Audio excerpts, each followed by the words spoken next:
హరే కృష్ణ. అందరికీ కూడా ప్రతి శనివారం జరిగేటువంటి ఒక భాగవత కార్యక్రమానికి స్వాగతం అండి.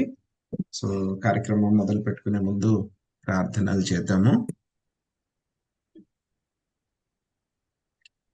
జయ రాధ మాధవ కుంజ బిహారీ, జయ రాధ మాధవ కుంజ బిహారీ, జయ రాధ మాధవ కుంజ బిహారీ,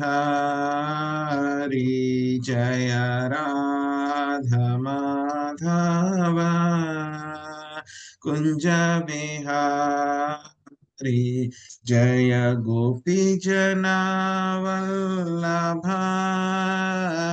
గిరివరధారీ, జయ గోపీ జన వల్లభ గిరివరధారీ, జయ గోపీ జన వల్లభ గిరివరధారీ, యశోదనందన బ్రజ జన రంజన, యశోదనందన బ్రజ జన రంజన, యశోదనందన బ్రజ జన రంజన, యశోదనందన బ్రజ జన రంజన, యమునా తీరావనచారి, యమునా తీరావనచారి, యమునా తీరావనచారి, యమునా తీరావనచారి,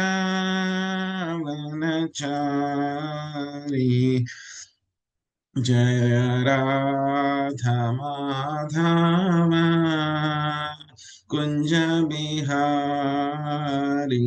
జయ రాధ మాధవ కుంజ బిహారీ, హరే కృష్ణ కృష్ణ కృష్ణ హరే హరే, హరే రామ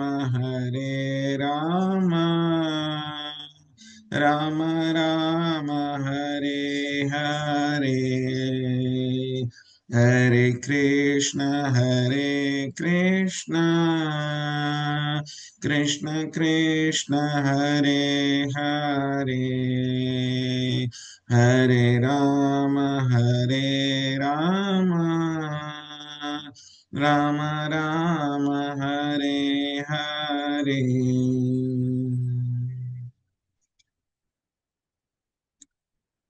ఓం నమో భగవతే వాసుదేవాయ. ఓం నమో భగవతే వాసుదేవాయ. ఓం నమో భగవతే వాసుదేవాయ.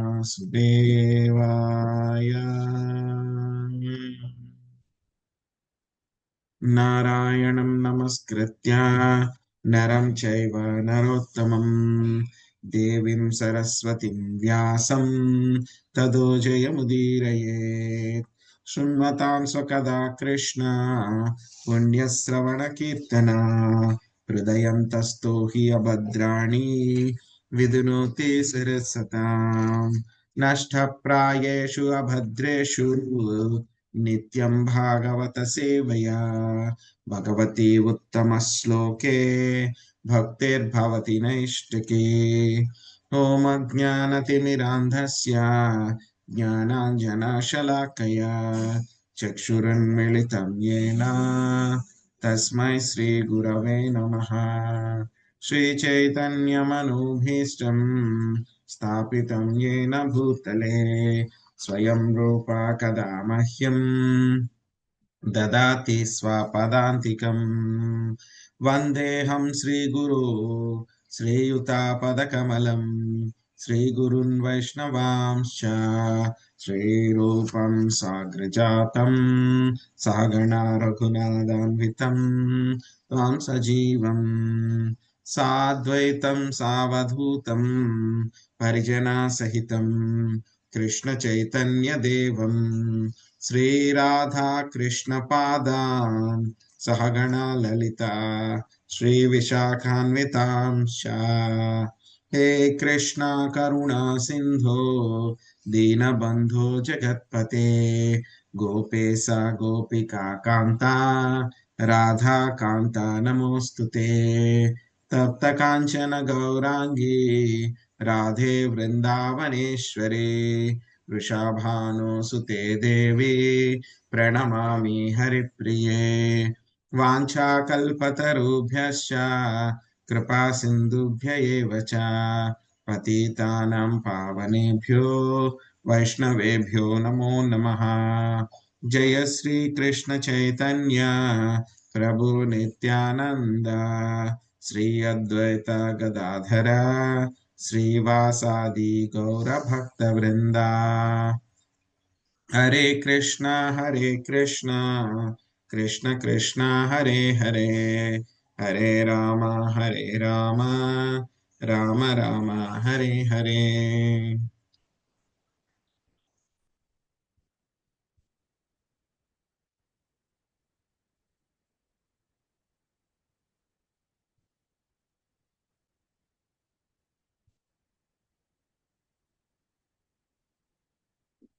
హరే కృష్ణ.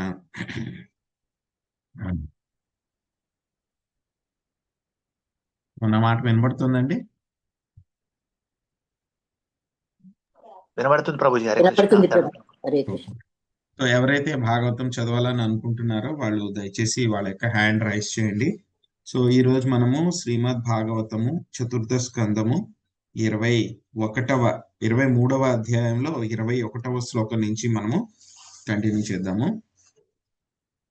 సత్య ప్రభుజీ 21వ శ్లోకం అనువాదం చదవండి. హరే కృష్ణ హరే కృష్ణ. దండోత్రాం ప్రభుజీ. హరే కృష్ణ. తన ఎడ పృథ్వీ ఎడ అమిత కరుణను చూపిన భర్త ఎటువంటి చేతనమును చూపకపోవటను గాంచిన అర్చి కొంత తడువు విలిపించి పిదుప ఒక కొండ చర్యలో చితి నేర్పరిచి దానిపై భర్త దేహమును ఉంచెను. జనని మాతాజీ 22వ శ్లోకం అనువాదం.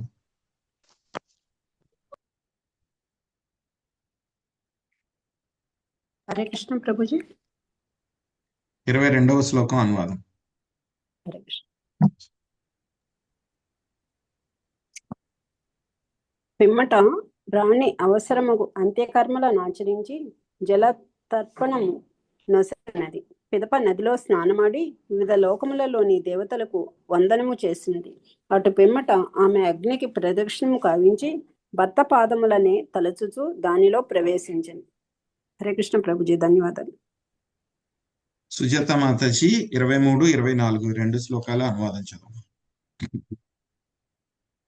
హరే కృష్ణ ప్రభుజీ. ఎన్నో పేజీ మాతాజీ ప్రభుజీ? 232. 4వ అధ్యాయం 232. 4వ స్కందము అధ్యాయం 23. 232.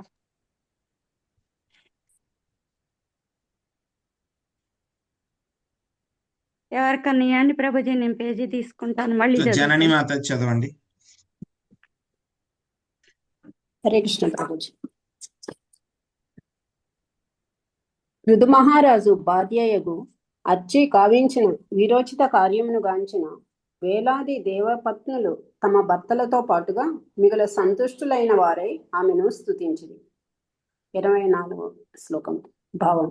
ఆ సమయమున దేవతలు మందర పర్వతంపై నిలిచి ఉండగా వారి పత్నులు చితిపై పుష్పవృష్టి కురిపించుచు తమలో తాము ఇట్లు పలుకసాగిరి. హరే కృష్ణ ప్రభుజీ. ధన్యవాదాలు. హరే కృష్ణ. సో ఈ యొక్క అధ్యాయం పేరు పృథు మహారాజు భగవద్ధాగమము. సో ఇలాంటి అధ్యాయాలు కొన్ని వస్తూ ఉంటాయి అన్నమాట మనకి భాగవతంలో. సో మనం చూస్తాం ఏ విధంగా ధ్రువ మహారాజు ఆయన ఆ యొక్క ధ్రువ నక్షత్రము ఆ, అక్కడికి వెళ్ళడానికి భగవద్ధామానికి వెళ్ళడానికి ఆయన ఏ విధంగా వెళ్ళారు అనేటువంటి వర్ణన మనకి వస్తుంది. ఇంతకు ముందే చూసాం మనం ఈ యొక్క ఈ స్కందంలోనే మనము చూడడం జరిగింది. ఆ తర్వాత మళ్ళీ మనకి అజామిలుడు తర్వాత వచ్చేటువంటి ఆ అధ్యాయాల్లో వస్తాయి. 5వ స్కందంలో వస్తుంది అనమాట. 6వ స్కందంలో వస్తుంది. సో అజామిలుడు ఏ విధంగా ఆయన కూడా వైకుంఠానికి వెళ్ళాడు అనేటువంటి వర్ణన వస్తుంది. ఒక విమానంలో ఏ విధంగా వెళ్ళారు, విష్ణుదూతలు వచ్చి ఏ విధంగా తీసుకుని వెళ్ళారు, ఆ యొక్క వర్ణన అంతా కూడా అక్కడ వస్తుంది మనకి. పృథు మహారాజు ఆయన విమానంలో వెళ్తూ ఉంటే కనుక విష్ణుదూతలను అడుగుతారనమాట, మరి మా తల్లిగారి సంగతి ఏంటి అని అంటే కనుక విష్ణుదూతలు చూపిస్తారనమాట. మీ తల్లిగారు మీకంటే ముందుగానే విమానంలో ఆవిడ వెళ్ళిపోతున్నారు, ఎక్కడికి వెళ్తున్నారు, వైకుంఠానికి వెళ్ళిపోతున్నారు అని చెప్పి ఆ విమానాన్ని కూడా చూపిస్తారనమాట. సో అదే విధంగా చాలా అద్భుతమైనటువంటి వర్ణనలు ఈ విధంగా వస్తూ ఉంటాయి మనకి శ్రీమద్ భాగవతంలో అన్నమాట. సో ఇటువంటి వర్ణనలు వచ్చినప్పుడు ఏమవుతుందంటే కనుక ఇవన్నీ కూడా మనకి ఎలా ఉంటాయి, సక్సెస్ స్టోరీస్ అన్నమాట. ఇవన్నీ కూడా వీళ్ళందరూ కూడా ఏంటి, సక్సెస్ సాధించారు, విజయం సాధించారు. ఎవరి మీద, మాయ మీద విజయం సాధించి భగవద్ధామానికి వెళ్తూ ఉన్నారనమాట. ఎప్పుడైతే కనుక మనకి ఏ ఫీల్డ్ అయినా సరే సక్సెస్ స్టోరీస్ వింటే కనుక ఏమనిపిస్తుంది, మనకి చాలా బాగున్నట్టు అనిపిస్తుంది. మనకు కూడా అది చెయ్యాలి, మనం కూడా ఆ విధంగా విజయం సాధించాలి అని చెప్పి మనకు కూడా అనిపిస్తూ ఉంటుంది అనమాట. అదే విధంగా ఇప్పుడు పృథు మహారాజు వెళ్ళిపోయారు, ఆయన భగవద్ధామానికి వెళ్ళిపోయారు. ఇంతకు ముందు అధ్యాయంలో కిందటి శనివారం మనం చూసాం. సో ఎలా ఉంటాయంటే కనుక ఇవన్నీ కూడా మనల్ని చాలా ప్రోత్సాహకరంగా ఉంటాయి అన్నమాట. ఇవన్నీ కూడా చాలా ఇన్స్పిరేషన్ వస్తాయి అన్నమాట మనకి. సో మనం కూడా చేయాలి, ఈ విధంగా భక్తి బాగా చేయాలి, భక్తి చేస్తే కనుక మనకి ఈ విధమైన ఫలితం మనకు కూడా ఖచ్చితంగా లభిస్తుంది అని చెప్పి మనకి ఏమవుతాయి, ఇవన్నీ కూడా నిదర్శనాలు అన్నమాట. ఇవన్నీ కూడా కథలు కాదు, ఇవన్నీ కూడా ఏంటంటే కనుక నిదర్శనాలు. ఇవన్నీ కూడా జరిగినటువంటి వృత్తాంతాలు, చరిత్ర, కేవలం సత్యాలు మాత్రమే మనకి శ్రీమద్ భాగవతంలో చెప్పబడింది అనమాట. సో స్టార్టింగ్ లోనే మనకి సుఖదేవ్ గోస్వామి చెప్పారు, ధర్మ ప్రోజిత కైతవోత్ర ధరమో నిర్మత్సరాణం సతాం వేద్యం వాస్తవమత్ర వస్తు శివదం తాపత్రయోన్మూలనం చెప్పారు. మనకి ఏం చెప్పారు, ఇక శ్రీమద్ భాగవతం ఏం చేస్తుంది, మన యొక్క తాపత్రయాలు ఏవైతే ఉంటాయో వాటినన్నిటినీ కూడా శ్రీమద్ భాగవతము మొత్తం నిర్మూలించేస్తుంది. ఇంకా శ్రీమద్ భాగవతం ఏం చెప్తుంది, నిజమైనటువంటి ధర్మం ఏమిటి, నిజమైనటువంటి మార్గం ఏమిటి అనేటువంటి చూపిస్తూ ఉంటుంది. శ్రీమద్ భాగవతము ఎప్పుడు కూడా మనకి చీటింగ్ రిలీజియన్ అన్నమాట. మనల్ని మోసం చేసేటువంటి యొక్క ధర్మ పద్ధతుల గురించి శ్రీమద్ భాగవతం ఎప్పుడు చెప్పదు. శ్రీమద్ భాగవతంలో చెప్పినటువంటి విషయాలు కూడా అన్ని కూడా 100కి 100 పాళ్ళు కూడా అవన్నీ కూడా సత్యాలు, పరమ సత్యాలు అన్నమాట అవన్నీ కూడా. సో అందులో ఏంటంటే ఒక్కొక్కసారి పరమ సత్యాలు వచ్చినప్పుడు మనకి అర్థం అవ్వవు. మనం ఇప్పుడు ఉన్నటువంటి పరిస్థితిలో మనకు అర్థం అవ్వవు అనమాట కొన్ని రకాలైనటువంటి విషయాలు అన్నమాట. ఎలా అయితే కనుక ఒక 5వ తరగతి విద్యార్థి ఉన్నాడు అనుకోండి. సో మ్యాథ్స్ లో ఏవో కొన్ని సింపుల్ చిన్న చిన్నవి చెప్తారు. మల్టిప్లికేషన్ ఎలా చేయాలి, చిన్న చిన్న ఈక్వేషన్స్ ఎలా చేయాలి, ఇవన్నీ కూడా చెప్తూ ఉంటారు. అదే ఇంటర్మీడియట్ కి వెళ్తే కనుక చాలా పెద్ద పెద్ద మ్యాథ్స్ వస్తూ ఉంటాయి. డిఫరెన్సియేషన్ అని, ఇంటిగ్రేషన్ అని, క్యాలిక్యులస్ అని, ఇవన్నీ కూడా వస్తూ ఉంటాయి. అవి వచ్చినప్పుడు అనిపిస్తూ ఉంటుంది 5వ తరగతి పిల్లవాడికి, ఇవన్నీ కూడా అబద్ధాలు, అలాంటివి ఏమీ ఉండవు, ఏదైనా ఉంటే కనుక 5వ తరగతి మ్యాథ్స్ లాగా ఉండాలి అని చెప్పి అనుకుంటాడు. కానీ అవన్నీ కూడా అబద్ధాలు అవుతాయా? 12వ తరగతిలో నేర్చుకునేటువంటి ఆ యొక్క మ్యాథ్స్ అంతా కూడాను అబద్ధాలు అవ్వవు. అవన్నీ కూడా ఇంతకు ముందు ఎవరో ఒకళ్ళు అక్కడికి వెళ్ళి, ఆ స్థాయికి వెళ్ళి అవన్నీ కూడా నేర్చుకుని నిరూపించినటువంటి సత్యాలు అన్నమాట అవన్నీ కూడా. కానీ ఏంటంటే గనక మనం ప్రస్తుతం మనకు ఉన్నటువంటి తెలివితేటలు, మనకున్నటువంటి మేధో సంపత్తి, 12వ తరగతికి సంబంధించినటువంటి ఆ యొక్క మ్యాథ్స్ మనం అర్థం చేసుకోలేం కాబట్టి మనకు అర్థం అవ్వట్లేదు. మనకు అర్థం అవ్వనంత మాత్రాన అవి అసత్యాలు కాదు, అది మనం గుర్తుపెట్టుకోవాలి. ఇది సింపుల్ ఉదాహరణ అన్నమాట. అదే విధంగా శ్రీమద్ భాగవతంలో చెప్పినటువంటి యొక్క వృత్తాంతాలు ఇవన్నీ కూడా ఏమిటి, ఇవన్నీ కూడా పరమ సత్యాలు అన్నమాట. మనం కంటితోటి మనం చూడలేదు, మనకు అర్థం అవ్వలేదు అన్నంత మాత్రాన అవి అసత్యాలు కాదు. చాలా మంది కొట్టిపారేస్తూ ఉంటారు అన్నమాట. అంతవరకు ఎందుకండి? సో మనం ఇంతవరకు కూడా భాగవతంలో చెప్పిన విషయాలు ఎప్పుడో జరిగినాయి అని అనుకోవచ్చు. ఈవెన్ తుకారాం మహారాజ్ అన్నమాట, ఇంచుమించు ఒక 400-500 సంవత్సరాల క్రితం ఉన్నారు. జస్ట్ ఒక 400 సంవత్సరాల క్రితం ఆయన అందరి కళ్ళ ముందు కూడా ఆయన వైకుంఠానికి ఒక విమానం వచ్చిందంట. అందరి ముందు కూడా ఆయన విమానం ఎక్కి వెళ్ళడం చూశారంట. అందరూ కూడా చూశారు. ఎవరో చూడనటువంటి విషయం కాదు. తుకారాం మహారాజ్ అన్నమాట. అంత గొప్ప భక్తుడు ఆయన. సో ఇవన్నీ కూడా ఏం చేస్తాయంటే కనుక మనకి ఇవన్నీ కూడా చాలా ఉత్సాహాన్ని కలిగిస్తాయి అన్నమాట. మనకి ఇంకా మనం చాలా భక్తి చేయాలి. మన యొక్క నిశ్చయాన్ని ఇంకా మనకి దృఢం చేస్తూ ఉంటాయి అన్నమాట. ప్రొవైడెడ్ మనం వాటిని నిజము అని చెప్పి పూర్తిగా నమ్మగలిగితే. చాలా మందికి తెలుసు, తుకారాం మహారాజు ఉన్నప్పుడు కూడా చాలా మంది చూసుంటారు, వినుంటారు. కానీ ఎంతమంది అందులో మళ్ళీ భగవద్ధామానికి వెళ్ళగలిగారు తుకారాం మహారాజు ఉన్నటువంటి సమయం నుంచి? చాలా తక్కువ మంది. ఎందుకంటే కనుక వాళ్ళు నమ్మలేదు, ఆచరించలేదు కాబట్టి అన్నమాట. సో ఇటువంటి చాలా మంచి మంచి వృత్తాంతాలు వచ్చినప్పుడు మనం కూడా ఏం చేయాలి? ఇన్స్పిరేషన్ తీసుకోవాలన్నమాట, ప్రేరణ తీసుకోవాలన్నమాట. సో 4వ స్కందంలో మనకి ఇది 2వ భాగంలో 230వ పేజ్ మనకి 232, 33వ పేజీలో ఉన్నాం అన్నమాట. సో ఇక్కడ పృథు మహారాజ్ ఇంతకు ముందు అధ్యాయంలో మనం చూసాం, ఇంతకు ముందు క్లాస్ లో ఏం చూసాం మనం? పృథు మహారాజ్ ఆయన ఏ విధంగా ఆయన భగవద్ధామానికి వెళ్ళిపోయారు అనేటువంటి వృత్తాంతం చూసాం. అప్పుడు మనం ఇది కూడా చర్చించుకున్నాం. పృథు మహారాజ్ ఆయన ఒక్క ఆయనే అరణ్యానికి వెళ్ళలేదు, తన యొక్క భార్యతో పాటు కూడా కలిసి ఆయన అరణ్యానికి వెళ్ళారు. సో భార్య అర్చిదేవి అన్నమాట. సో ఆవిడ కూడా ఏమిటి? లక్ష్మీదేవి యొక్క అంశే అన్నమాట. ఆవిడ పృథు మహారాజుని జీవితాంతం అంతా కూడా ఎంతో ప్రేమగా, భక్తితో, శ్రద్ధతో ఆవిడ సేవించింది అనమాట భర్తని పూర్తిగా. సో ఇప్పుడు అరణ్యానికి వచ్చినప్పుడు కూడా మనకి ఇంతకు ముందు చర్చించుకున్నాం మనం, ఆవిడ చాలా సుకుమారి మహారాణి. అయినా సరే అరణ్యంలో కష్టాలు పడాల్సి వచ్చినప్పుడు చాలా కష్టాలు ఉంటాయి. అయినా సరే ఏం చేసింది? ఆవిడ భర్తని అనుసరించింది. ఎలా అయితే కనుక సీతాదేవి రాములు వారు అరణ్యానికి వెళ్ళినప్పుడు ఎన్నో కష్టాలు అనుభవించింది ఆవిడ కూడా అరణ్యవాసంలో అన్నమాట. సో అలాగే అర్చిదేవి కూడా భర్తనే ఆవిడ అనుసరించింది అనమాట. ఆవిడ అక్కడ కూడా సేవలు చేస్తూనే ఉందన్నమాట భర్తకి ఆవిడ. సో పృథు మహారాజు ఆయన భగవద్ధామానికి వెళ్ళిపోయారు. వెళ్ళిపోయిన తర్వాత ఆత్మ వెళ్ళిపోయింది. వెళ్ళిపోయిన తర్వాత ఆ యొక్క శరీరం ఎలా అయిపోయింది? ఎటువంటి చేతన లేకుండా అయిపోయింది. సో ఆవిడ ఉన్నంత కాలము కూడా పృథు మహారాజు ఏం చేశారు? పృథ్వీని ఆయన తన యొక్క సొంత కుమార్తెలాగా చూసుకున్నారు. ఆయన సొంత కుమార్తెలాగా ఆవిడికి రక్షణ కల్పించారు, అన్ని కూడా చక్కగా నిర్వర్తించారు. అలాగే ఏం చేశారు? ఈ యొక్క అర్చీదేవికి కూడా ఆయన చాలా రక్షణ, కరుణ, ప్రేమ అంతా కూడా ఆయన చూపించడం జరిగిందనమాట. సో ఎప్పుడైతే కనుక జీవుని యొక్క లక్షణాలు ఏముంటాయి మనకి? క్రియా, బుద్ధి, ఇంద్రియానుభూతి, ఈ 3 కూడా ఉంటాయి అన్నమాట. బతికున్నారు ఎవరైనా అని అంటే కనుక ఏమిటి? తార్కాణాలు. సో ఏదో ఒక పని చేస్తూ ఉండాలి, వాళ్ళ యొక్క బుద్ధి పని చేస్తూ ఉండాలి, ఇంద్రియానుభూతి వాళ్ళకి జరుగుతూ ఉండాలి. సో ఎప్పుడైతే కనుక ఈవిడ చూసిందనమాట అర్చీదేవి, తన యొక్క భర్త శరీరంలో ఎటువంటి చలనము కూడా లేదు, ఈవెన్ శ్వాస తీసుకోవడం కూడా ఆగిపోయింది, సో ఎటువంటి రెస్పాన్స్ కూడా లేదు అని చెప్పి ఆవిడ చూసిందనమాట. అప్పుడు ఆవిడకి అర్థమైంది అనమాట. అర్థమయ్యి నా యొక్క భర్త భగవద్ధామానికి వెళ్ళిపోయారు అని చెప్పేసి ఆవిడకి తెలిసిందనమాట. సో తెలిసిన తర్వాత అప్పటిదాకా కూడా తన పట్ల ఎంతో ప్రేమ, కరుణ, రక్షణ అంతా కల్పించినటువంటి భర్త ఆ విధంగా వెళ్ళిపోయారు. సో తన ఒక్క తావిడే ఉండిపోయింది అని చెప్పి అనుకున్నప్పుడు, తెలిసినప్పుడు ఆవిడ వెంటనే కించిత్ అంటే కనుక కొంచెం ఆవిడ బాధపడిందంట. అయ్యో నా భర్త వెళ్ళిపోయారు అని చెప్పి బాధపడింది అనమాట. కానీ ఏంటంటే కనుక ఎలా అయితే కనుక భగవద్గీతలో మనకి చెప్పారు కదా, దేహినోస్మిన్ యథా దేహే కౌమారం యవ్వనం జరా తదా దేహాంతర ప్రాప్తేర్ ధీరస్తత్ర నముహ్యతి. ఏం చెప్పారు జీవుడు? సో బాల్యం నుంచి కౌమారానికి, కౌమారం నుంచి యవ్వనానికి, యవ్వనం నుంచి మళ్ళీ ముసలితనానికి వెళ్తూ ఉంటారు. ముసలితనం అయిన తర్వాత మళ్ళీ ఆ శరీరాన్ని వదిలిపెట్టి ఇంకొక శరీరాన్ని తీసుకుంటాడు. సో కాబట్టి ఎవరు బుద్ధిమంతుడైనటువంటి వాడు ఈ విధమైనటువంటి మార్పు జరిగినప్పుడు మోహానికి గురి కాడు అనమాట. అదేవిధంగా అర్చీదేవి కూడా ఎటువంటి మోహానికి కూడా గురి కాలేదన్నమాట.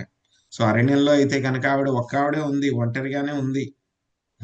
ఆవిడకి చాలా భయం కలగవచ్చు, ఎందుకంటే ఇప్పటిదాకా భర్త ఉన్నారు, ఆయన రక్షిస్తారనే నమ్మకం ఉంది ఆవిడ. కానీ ఇప్పుడు ఆయన కూడా లేరు. సో కాబట్టి ఆవిడ భయపడొచ్చు అనమాట. కానీ ఏమైందంటే కనుక అటువంటి గొప్ప మహనీయుడి యొక్క భార్య కాబట్టి ఎందుకంటే మనకు చెప్తారు కదా, ఎప్పుడైతే కనుక మనం కొన్ని రోజులు ఎవరితోనైనా సహవాసం చేస్తే వాళ్ళ యొక్క లక్షణాలన్నీ కూడా మనకు వచ్చేస్తాయి అన్నమాట. అలాంటిది జీవితాంతం కూడా సహవాసం చేసింది కాబట్టి ఆవిడ అర్చీదేవికి కొంచెం ఆవిడ విలపించింది అనమాట. సో విలపించి, కానీ వెంటనే ఆ యొక్క బాధలోనే ఆవిడ ఉండిపోలేదు, బాధలోనే ఆవిడ కూరుకుపోలేదు అనమాట.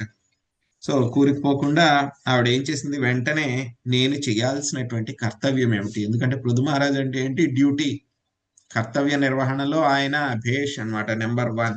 సో కాబట్టి ఆయన యొక్క సహచర్యం తీసుకుంది కాబట్టి ఈవిడ కూడా కర్తవ్య నిర్వహణలో వెంటనే ఏం చేయాలి, కొంచెం బాధపడింది, కానీ ఏంటంటే ఎటువంటి కాలాన్ని వృధా చేయకుండా కర్తవ్య నిర్వహణలోకి వెంటనే ఆవిడ యాక్షన్ లోకి వచ్చేసింది అనమాట. వచ్చేసి ఎటువంటి కాలాన్ని వృధా చేయకుండా అక్కడ వాళ్ళు ఉన్నటువంటి కొండ చేతి మీద ఏం చేసింది, ఆవిడ ఒక చితిని ఏర్పాటు చేసి, సో భర్త యొక్క శరీరాన్ని దహనం చేయడానికి భర్త శరీరాన్ని దానిపైన ఉంచింది అనమాట.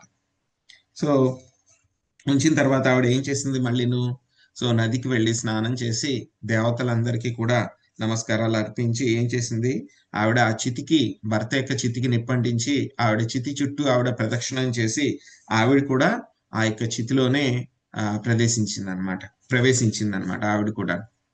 సో ఈ విషయాన్ని అంతా కూడా ఎవరు చూస్తూ ఉన్నారు, దేవతలు చూస్తూ ఉన్నారు. దేవతలు, దేవతా స్త్రీలు అందరూ కూడా పైలోకాల నుంచి చూస్తూ ఉన్నారనమాట. ఎందుకంటే కనుక వాళ్ళు అబ్జర్వ్ చేస్తూ ఉంటారు, ఇటువంటి వండర్ఫుల్ ఈవెంట్స్ జరిగినప్పుడు వాళ్ళు మిస్ కారనమాట. సో మన ఇదివరకు, ఇప్పుడైతే కనుక మనం టీవీల్లో వాటిల్లో పడిపోయాం, కానీ ఇదివరకు అయితే కనుక ఇలాంటిది ఏమైనా ఊరేగింపు కానీ ఏమైనా వస్తే కనుక మనం ఏం చేస్తాం, వెంటనే ఇంట్లోంచి బయటకు వచ్చి చూస్తాం ఏం జరుగుతుంది అని చెప్పేసి. సో అలాగే ఇలాంటివి మేజర్ ఈవెంట్స్ జరుగుతున్నప్పుడు దేవతలందరూ కూడా వాళ్ళు కూడా వచ్చి అబ్జర్వ్ చేస్తూ ఉంటారన్నమాట. సో ఇక్కడ అర్చీదేవి పాటించినటువంటి విధానం ఏమిటి అంటే కనుక సతీ సహగమనం అన్నమాట. సో మనకి ప్రస్తుతం అయితే కనుక భారతదేశంలో ఇక సతీ సహగమనం ఏం చేయబడింది, బ్రిటిష్ వాళ్ళు ఉన్నప్పుడు ఇది బ్యాన్ చేశారనమాట. ఇది బ్యాన్ చేశారు. ఎందుకు బ్యాన్ చేయవలసి వచ్చింది అన్నమాట అంటే కనుక ఇక సతీ సహగమనం అనేటువంటిది ఇప్పటి నుంచి కాదు, అది ఎప్పటి నుంచి వస్తుంది, పృథు మహారాజు సృష్టి ప్రారంభం నుంచి కూడా వస్తుంది మనకి సనాతన ధర్మంలో. ఇది తప్పు పద్ధతి అనేటువంటిది కాదనమాట. కానీ ఏంటంటే కనుక ఇక సతీ సహగమనము అనేటువంటిది ఇది వాలంటరీ అనమాట, ఆప్షనల్ అన్నమాట.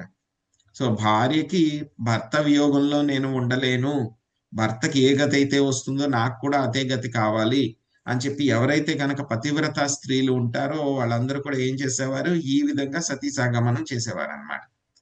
కానీ ఏమైపోయింది, కొంతకాలానికి డిగ్రేడ్ అయిపోయినప్పుడు వాళ్ళకి వెళ్ళడానికి ఇంట్రెస్ట్ లేకపోయినా సరే, వాళ్ళకి వెళ్ళడానికి ఇష్టం లేకపోయినా సరే, అయిష్టంగానైనా సరే అక్కడ పక్కన ఉన్నటువంటి వాళ్ళ బలవంతంగా ఏం చేసేవారు, ఆ చితిలోకి ఒక స్త్రీని తోసేసేవాళ్ళు అనమాట.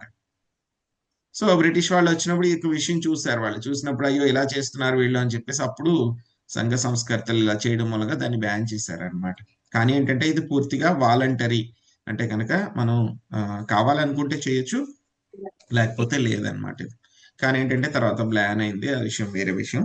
సో ఆ తర్వాత ఏంటంటే కనుక ఇక్కడ చెప్పుకోదగింది, ఈ విధంగా అర్చీదేవి వెళ్ళింది అనమాట. సో ప్రభుపాద్ గారు చెప్తూ ఉన్నారు, రీసెంట్ గా కూడా కొంతమంది చేశారు, నాకు తెలుసు, చూశాను అని చెప్పేసి. ఈ యొక్క ఎప్పుడైతే కనుక అర్చీదేవి ఈ విధంగా అగ్నిలోకి ప్రవేశించిందో దేవతలందరూ చూస్తూ ఉన్నారు, దేవతా స్త్రీలందరూ కూడా చూస్తూ ఉన్నారు. ఆహా, ఎంతటి అద్భుతమైనటువంటి కార్యం జరుగుతుంది అని చెప్పేసి అక్కడ ఉన్నటువంటి దేవతా స్త్రీలందరూ కూడా అర్చీదేవిని వాళ్ళందరూ కూడా పొగుడుతూ ఉన్నారనమాట. ఇంకా ఏం చేశారు, వాళ్ళందరూ కూడా ఆ యొక్క చితి పైన వాళ్ళందరూ కూడా పైనుంచి పుష్పవృష్టి కురిపించారు వాళ్ళందరూ కూడా. ఇప్పుడు ఆ దేవతా స్త్రీలందరూ కూడాను వాళ్ళలో వాళ్ళు మాట్లాడుకుంటూ ఉన్నారనమాట.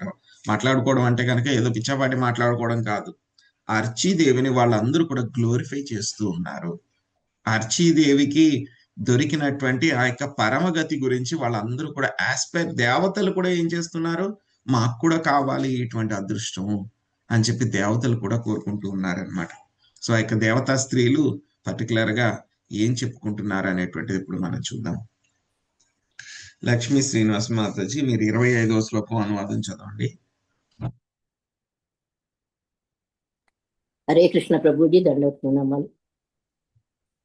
దేవపత్నులు ఇట్లు పలికిరి, మహారాణియగు అర్చి మిగుల ధన్యురాలు, ప్రపంచ చక్రవర్తియగు పృథువుకు రాణి అయిన ఈమె లక్ష్మీదేవి యజ్ఞేశుని అంటే విష్ణువును అర్చించిన విధముగా మనస్సు, వాక్కు, దేహంతో భర్తను సేవించినది. హరే కృష్ణ ప్రభు. హరే కృష్ణ. సో ఇక్కడ చెప్తున్నారు వీళ్ళందరూ కూడా ఎవరు, పృథు మహారాజు మొత్తం ప్రపంచానికి అంతటికీ కూడా, భూమండలానికి అంతటికీ కూడా ఆయన చక్రవర్తి. అటువంటి చక్రవర్తికి ఈవిడ సేవించింది, భార్య కింద ఆవిడ సేవించింది అన్నమాట. ఎలా సేవించింది ఆవిడ? లక్ష్మీదేవి ఏ విధంగా అయితే కనుక విష్ణుమూర్తిని సేవిస్తుందో అదే విధంగా ఈవిడ కూడా సేవించింది. ఎలా సేవించింది ఆవిడ? మనస, వాచ, కర్మణ కూడా పూర్తిగా ఆవిడ భర్తని సేవించింది అనమాట. సో మనం చూస్తాము ఇక ద్వారకా లీలలో మనం చూస్తాం, శ్రీకృష్ణ భగవానుడికి మొత్తం 16,108 మంది భార్యలు ఉంటారు. వాళ్ళందరూ కూడా ఎలా ఉంటారు? వాళ్ళందరూ కూడా లక్ష్మీదేవులే అన్నమాట. సో రుక్మిణీదేవి, మిగతా వాళ్ళందరూ కూడా వాళ్ళు లక్ష్మీదేవులే. ప్రతి ఒక్కళ్ళకి కూడా ఎంతో మంది, కొన్ని వేల మంది సేవకురాళ్ళు ఉంటారు వాళ్ళకి. అయినా సరే ఎప్పుడైతే శ్రీకృష్ణ భగవానుడు ఆయన కార్యక్రమాలు దినచర్య ముగించుకుని ఎప్పుడైతే ఇంటికి వస్తారో, వచ్చిన తర్వాత ఆ యొక్క వర్ణన అంతా కూడా మనకు వస్తుంది శ్రీమద్ భాగవతంలో. ఎప్పుడైతే కనుక వస్తారో వాళ్ళందరూ కూడా శ్రీకృష్ణ భగవానుడికి స్వయంగా సేవ చేసేవారు. వాళ్ళందరూ కూడా ఎంతో మంది సర్వెంట్స్ ఉన్నారు, వాళ్ళకి సేవకురాళ్ళు ఉన్నారు. అయినా సరే వాళ్ళని చేయమనే వాళ్ళు కాదు, స్వయంగా వాళ్ళే సేవకుల కింద సేవించడం జరిగింది అనమాట. అదేవిధంగా లక్ష్మీదేవి కూడా వైకుంఠంలో శ్రీమన్నారాయణుడికి, శ్రీ విష్ణువుకి ఆవిడ కూడా ఎప్పుడు కూడా పాదసేవ చేస్తూనే ఉంటుంది. ఆ యొక్క పాదసేవ వదిలిపెట్టి వెళ్ళడానికి ఆవిడకి ఏ మాత్రం కూడా కొంచెం కూడా ఇష్టం ఉండదు అనమాట. ఒక్క క్షణం కూడా లక్ష్మీదేవి ఏమిటి, ఆవిడ చంచల, ఒక చోట ఉండదు స్థిరంగా ఆవిడ. అయినా సరే అటువంటి ఆవిడ కూడా విష్ణుమూర్తి యొక్క పాద పద్మాలని వదిలిపెట్టి వెళ్ళడానికి ఎప్పుడు ఇష్టపడదు అనమాట. ఒక్క క్షణం కూడా వదిలిపెట్టడానికి ఇష్టపడదు అనమాట. అదేవిధంగా అర్చీదేవి కూడా ఏం చేసింది, ఆవిడ కూడా తన యొక్క పాతివ్రత్య ధర్మాన్ని ఎంతో అద్భుతంగా నిర్వర్తించింది. సో లక్ష్మీదేవి లాగా ఆవిడ కూడా నిర్వర్తించింది అనమాట. సో ఈ విషయాన్ని దేవతా స్త్రీలందరూ కూడా పొగుడుతూ ఉన్నారు, ఆవిడ యొక్క పాతివ్రత్య ధర్మాన్ని పొగుడుతూ ఉన్నారనమాట. ఇది వరకు అయితే గనక ఇక మనకి సనాతన ధర్మంలో ఇక విడాకులు తీసుకోవడం అనేటువంటి ఆచారమే లేదనమాట. ఎందుకంటే కనుక అప్పుడు ఉండేటువంటి వాళ్ళందరూ కూడాను ఎలా ఉండేవారు, భార్యాభర్తలు ఇద్దరు కూడాను చాలా ఐడియల్ గా అందరూ కూడాను. సో లక్ష్మీదేవి నారాయణ లాగా, సో రాధాకృష్ణుల్లాగా వాళ్ళందరూ కూడా ఉండేవాళ్ళు అనమాట.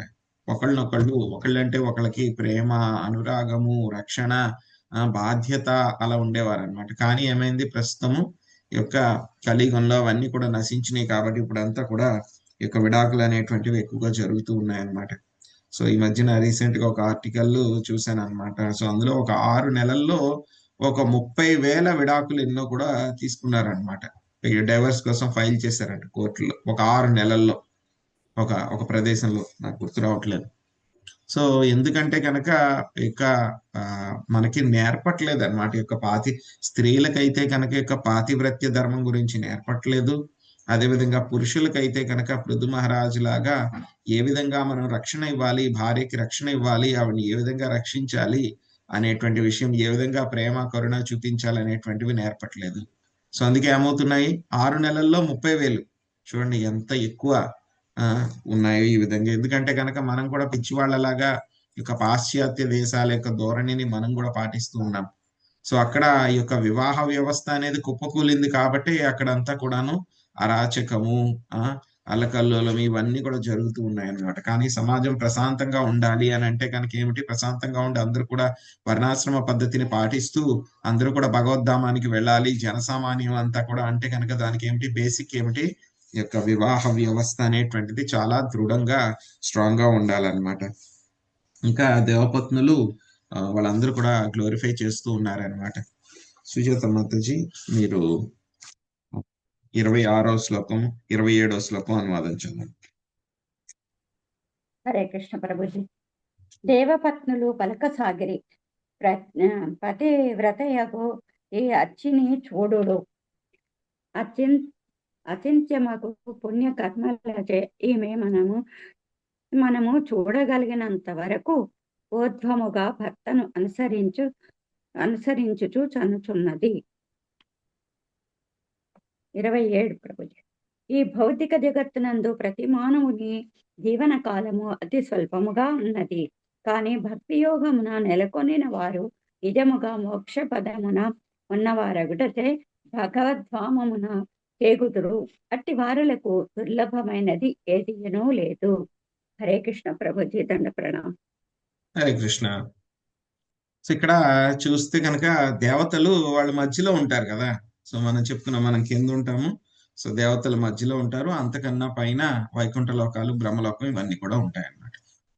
సో ఎలా అయితే కనుక మనం మధ్యలో అపార్ట్మెంట్ లో మధ్యలో ఫ్లోర్ లో ఉన్నాం అనుకోండి, మనకి కింద ఉన్న వాళ్ళు కనబడతారు, పైన ఉన్న వాళ్ళు కూడా కనబడతారు. పై ఫ్లోర్ లో ఉన్న వాళ్ళు కూడా వాళ్ళు ఏమన్నా చేస్తున్నారా అంటే కనుక కొంచెం కొంచెం కనబడతారు.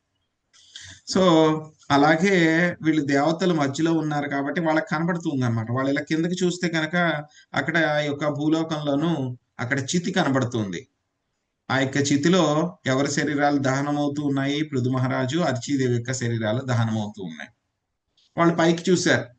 పైకి చూస్తే కనుక వాళ్ళకేం కనబడుతుంది? ముందుగా పృథు మహారాజు యొక్క విమానము పైకి వెళ్తూ ఉంది. ఆ తర్వాత పృథు మహారాజు యొక్క విమానం ఎటువైపు వెళ్తూ ఉందో అదే విధంగా అర్చీదేవి యొక్క విమానం కూడాను పైకి వెళ్తూ ఉంది, ఆవిడ భర్త యొక్క వెనకాలే. ఇప్పుడు చెప్పుకున్నాం కదా మనం, ధ్రువ మహారాజు యొక్క విమానానికి ముందే వాళ్ళ తల్లిగారు సునీతి యొక్క విమానం ఎలాగైతే కనుక వెళ్తూ ఉందో, సో అదే విధంగా ఆయన వెనకాలే ధ్రువ మహారాజు విమానం ఎలాగ వెళ్ళిందో ముందుగా పృథు మహారాజు యొక్క విమానం వెళ్తూ ఉంది. ఆ విమానం వెనకాలే ఈవిడ విమానం కూడా వెళ్తూ ఉంది అనమాట. అర్చీదేవి యొక్క విమానం కూడా వెళ్తూ ఉంది అనమాట.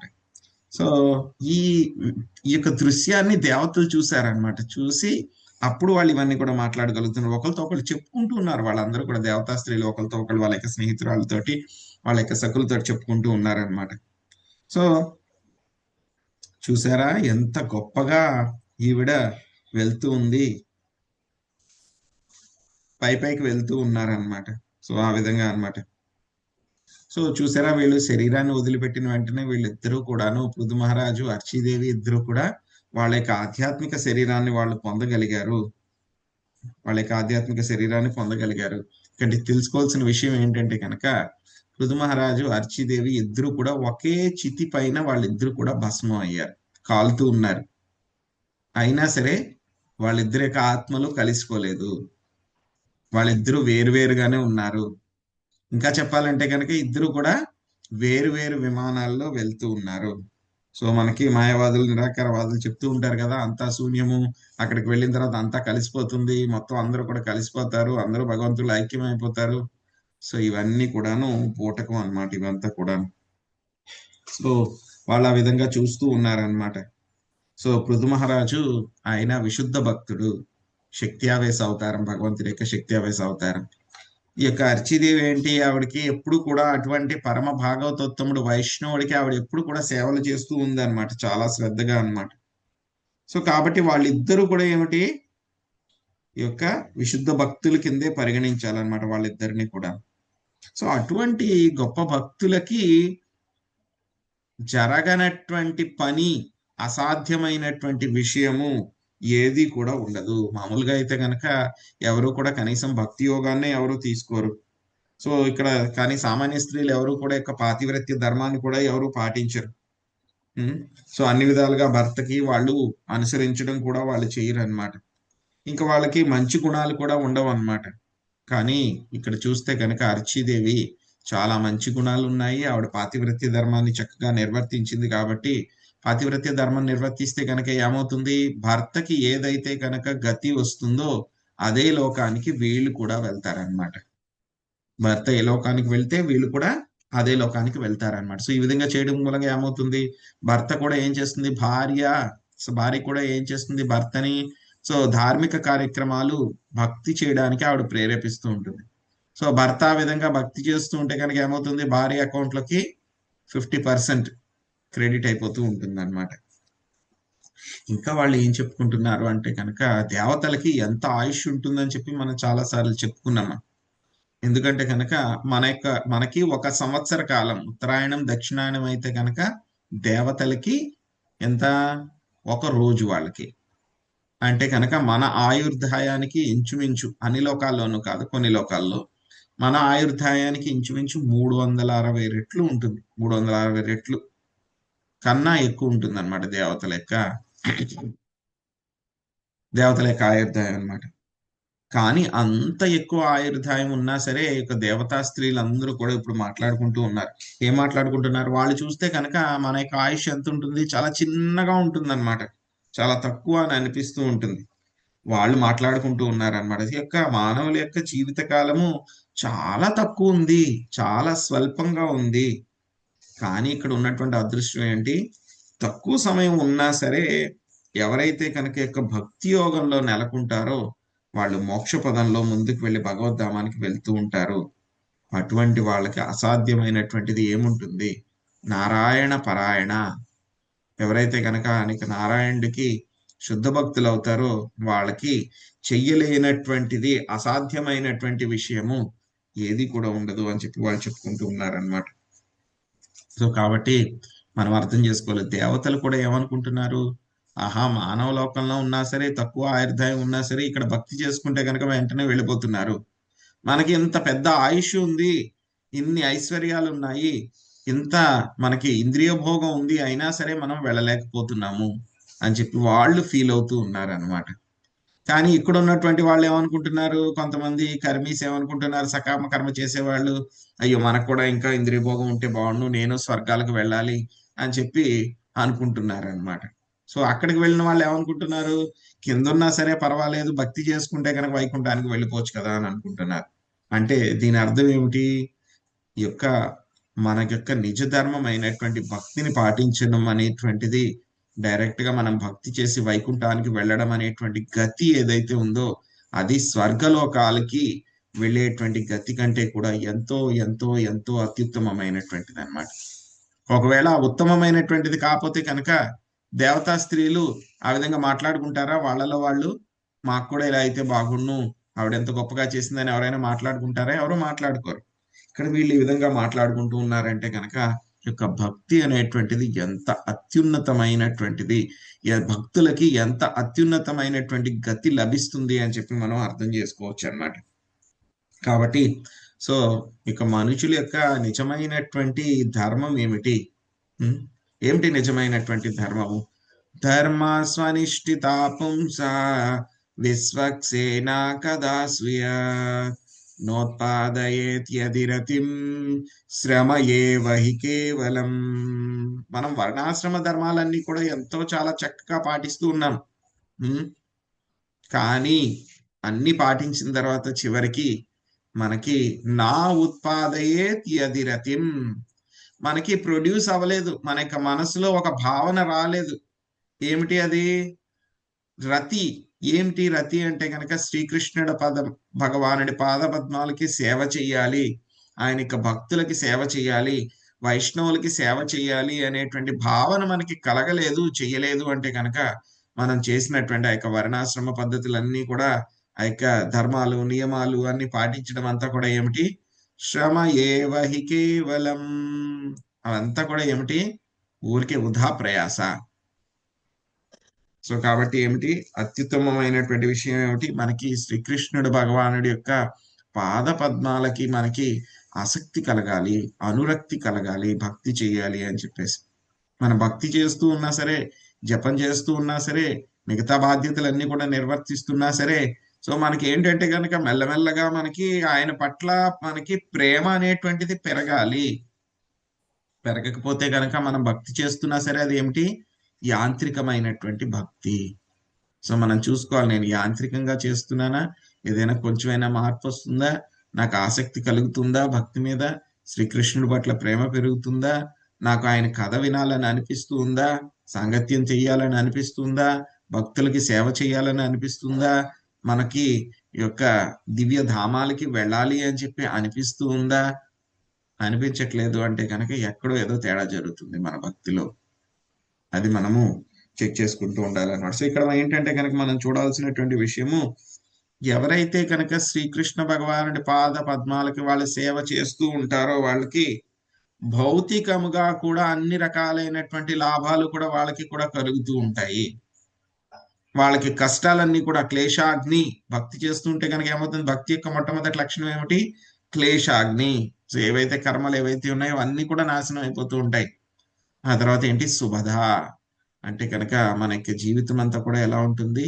చాలా ప్రశాంతంగా సుఖవంతంగా చాలా శుభద అంటే ఆస్పీషియస్ గా అయిపోతుంది అనమాట మన యొక్క జీవితం అంతా కూడా. అటువంటి వాళ్ళకి యొక్క భౌతిక లాభాలే కాకుండా చిట్ట చివరిగా వాళ్ళు భగవద్ధామానికి కూడా వాళ్ళు వెళ్ళగలుగుతారు అనమాట. భగవద్గీతలో ఒక శ్లోకం వస్తుంది, ఎవరైతే యొక్క భక్తిని పాటిస్తూ ఉన్నారో వాళ్ళు యజ్ఞాచరణ వల్ల గాని, ధర్మాచరణ వల్ల గాని, వ్రతాచరణ వల్ల గాని, యోగా చేయడం వల్ల గాని, ధ్యానం చేయడం వల్ల గాని వచ్చేటువంటి ఫలితాలు ఏవైతే ఉన్నాయో అవన్నీ కూడా నా యొక్క భక్తులు పొందకుండా ఉండరు అని చెప్పి భగవద్గీతలో మనకి స్వామి చెప్పారనమాట. సో అదే విషయాన్ని ఇక్కడ దేవతలు కూడా చెప్తూ ఉన్నారనమాట. ఇటువంటి గొప్ప గొప్ప భక్తులకి, వైష్ణవులకి పొందలేనటువంటిది, దుర్లభమైనటువంటిది ఏమి ఉంటుంది? ఏది ఉండదు వాళ్ళకి. కానీ ఏంటంటే కనుక మనకి ఆ యొక్క విశుద్ధ భక్తి చేయడానికి ముందు మనము యొక్క స్థాయిలన్నీ కూడా దాటాలన్నమాట. ఏ స్థాయిలు? అవన్నీ కూడా జ్ఞాన, కర్మ, యోగ వీటిలన్నిటిని కూడా దాటుకుని ముందుకు రావాలన్నమాట. అందుకే మనకి చెప్పారు కదా, బహునాం జన్మనామంతే జ్ఞానవాన్ మాం ప్రపద్యతే వాసుదేవ సర్వమితి సమహాత్మా సుదుర్లభ. భగవద్గీతలో కూడా ఇంకొక చోట రిఫరెన్స్ వస్తుంది, ఎవరైతే కనుక యొక్క భక్తి చేస్తూ ఉన్నారో వాళ్ళు ఆల్రెడీ ఇవన్నీ కూడా ఫినిష్ చేసేసారు. కర్మ, జ్ఞాన, యోగ ఇవన్నీ కూడా ఫినిష్ చేసిన వాళ్ళే యొక్క భక్తిని మొదలు పెడతారనమాట. సో అంతేకాకుండా యొక్క భక్తి చాలా సీరియస్ గా మొదలు పెట్టడానికి ఇంకొకటి కావాలి, ఏంటది? యొక్క విశుద్ధ భక్తుల యొక్క అనుగ్రహం కావాలి. ఎలా అయితే కనుక నారదమునికి కూడా ఏమైంది? ఆ యొక్క భక్తి వేదాంతుల యొక్క అనుగ్రహం కలిగింది కాబట్టి ఆయన మరుసటి జన్మలో ఏమయ్యారు? ఆయన నారదముని అవ్వగలిగారు. సో అదేవిధంగా భక్తుల సాంగత్యం అనేటువంటిది చాలా చాలా ముఖ్యం అన్నమాట. సో ఇక దేవపత్నులు కూడా మాకు ఎన్నో కొన్ని కోట్ల సంవత్సరాలు ఉన్నాయి, ఐశ్వర్యాలు ఉన్నా సరే వాళ్ళందరూ కూడా ఏమని అనుకుంటున్నారు? మాకు కూడా అర్చీదేవికి, దేవతా స్త్రీలు అనుకుంటున్నారు, మాకు కూడా అర్చీదేవి లాగా భర్తకి పాతివ్రత్య ధర్మం చేస్తూ మేము కూడా వైకుంఠానికి వెళ్ళిపోతే బాగుండును అని చెప్పి వాళ్ళందరూ కూడా అనుకుంటూ ఉన్నారనమాట. సో ఆ అర్చీదేవికి అదేవిధంగా పృథు మహారాజుకి పొందినటువంటి ఆ యొక్క స్థానం ఏదైతే ఉందో అది చాలా ఉన్నతమైనటువంటిది అని చెప్పి బ్రహ్మలోక వాసులు కూడా వాటిని తిరస్కరిస్తూ ఉన్నారు. ఎందుకంటే వాళ్ళందరికీ కూడా తెలుసు అనమాట, మనకి ఇక్కడ సరిగ్గా తెలియట్లేదు కానీ వాళ్ళందరికీ కూడా తెలిసి ఏంటి, ఆ బ్రహ్మ భువనార్లోక పునరావర్తినోర్జున మాముపైత్యంతు కౌంతేయ పునర్జన్మన విద్యతి. మొత్తం 14 లోకాల్లో ఎక్కడికి వెళ్ళినా సరే అక్కడి యొక్క జనన మరణాలు అనేటువంటివి ఉంటూనే ఉంటాయి. కానీ భగవద్ధామానికి వెళ్తే కనుక అటువంటివి ఉండవని చెప్పి వాళ్ళకి తెలుసు కాబట్టి వాళ్ళ యొక్క కర్మ, జ్ఞాన, యోగ ఫలాలని ఏమి కూడా వాళ్ళు పట్టించుకోకుండా యొక్క భక్తి యోగాన్ని వాళ్ళు ఏం చేస్తున్నారు? ఇక్కడ పొగుడుతూ ఉన్నారు, గ్లోరిఫై చేస్తూ ఉన్నారు అన్నమాట. సో ఇటువంటివి వచ్చినప్పుడు మనం కూడా అర్థం చేసుకోవాలి. సో భక్తి మాత్రం చేస్తే చాలు, అంతేగాని స్వర్గలోకాలకు వెళ్ళాలి, అక్కడికి వెళ్ళి ఎంజాయ్ చేయాలి, నందనకానన గార్డెన్స్ లో తిరగాలి, అమృతం తాగాలి, మధుర తాగాలి, స్త్రీలతోటి నేను ఎంజాయ్ చేయాలి, ఇవన్నీ కూడా పక్కన పెట్టాలి. ఇవన్నీ కూడా టెంపరీ అన్నమాట. ఏ విధంగా టెంపరీ అయినటువంటి తర్వాత మళ్ళీ వస్తాయి. వచ్చే శ్లోకంలో చూద్దాం. సుబ్రహ్మణ్య ప్రభుజీ 28వ శ్లోకం చదవండి.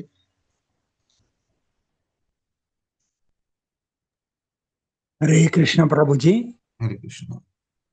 ఈ భౌతిక జగత్తునందు ప్రయాసతో కూడిన కర్మలలో నెలకొనిన వాడును సమస్త క్లేశముల నుండి విడిపడుటకు అవకాశమైనట్టి మానవ జన్మను పొందిన పిమ్మటయు కఠినమగు కామ్య కర్మలలో రతుడయ్యేడి వాడును అగు మనుజుడు వంచితునిగా ఆత్మద్రోహిగా పరిగణింపబడును.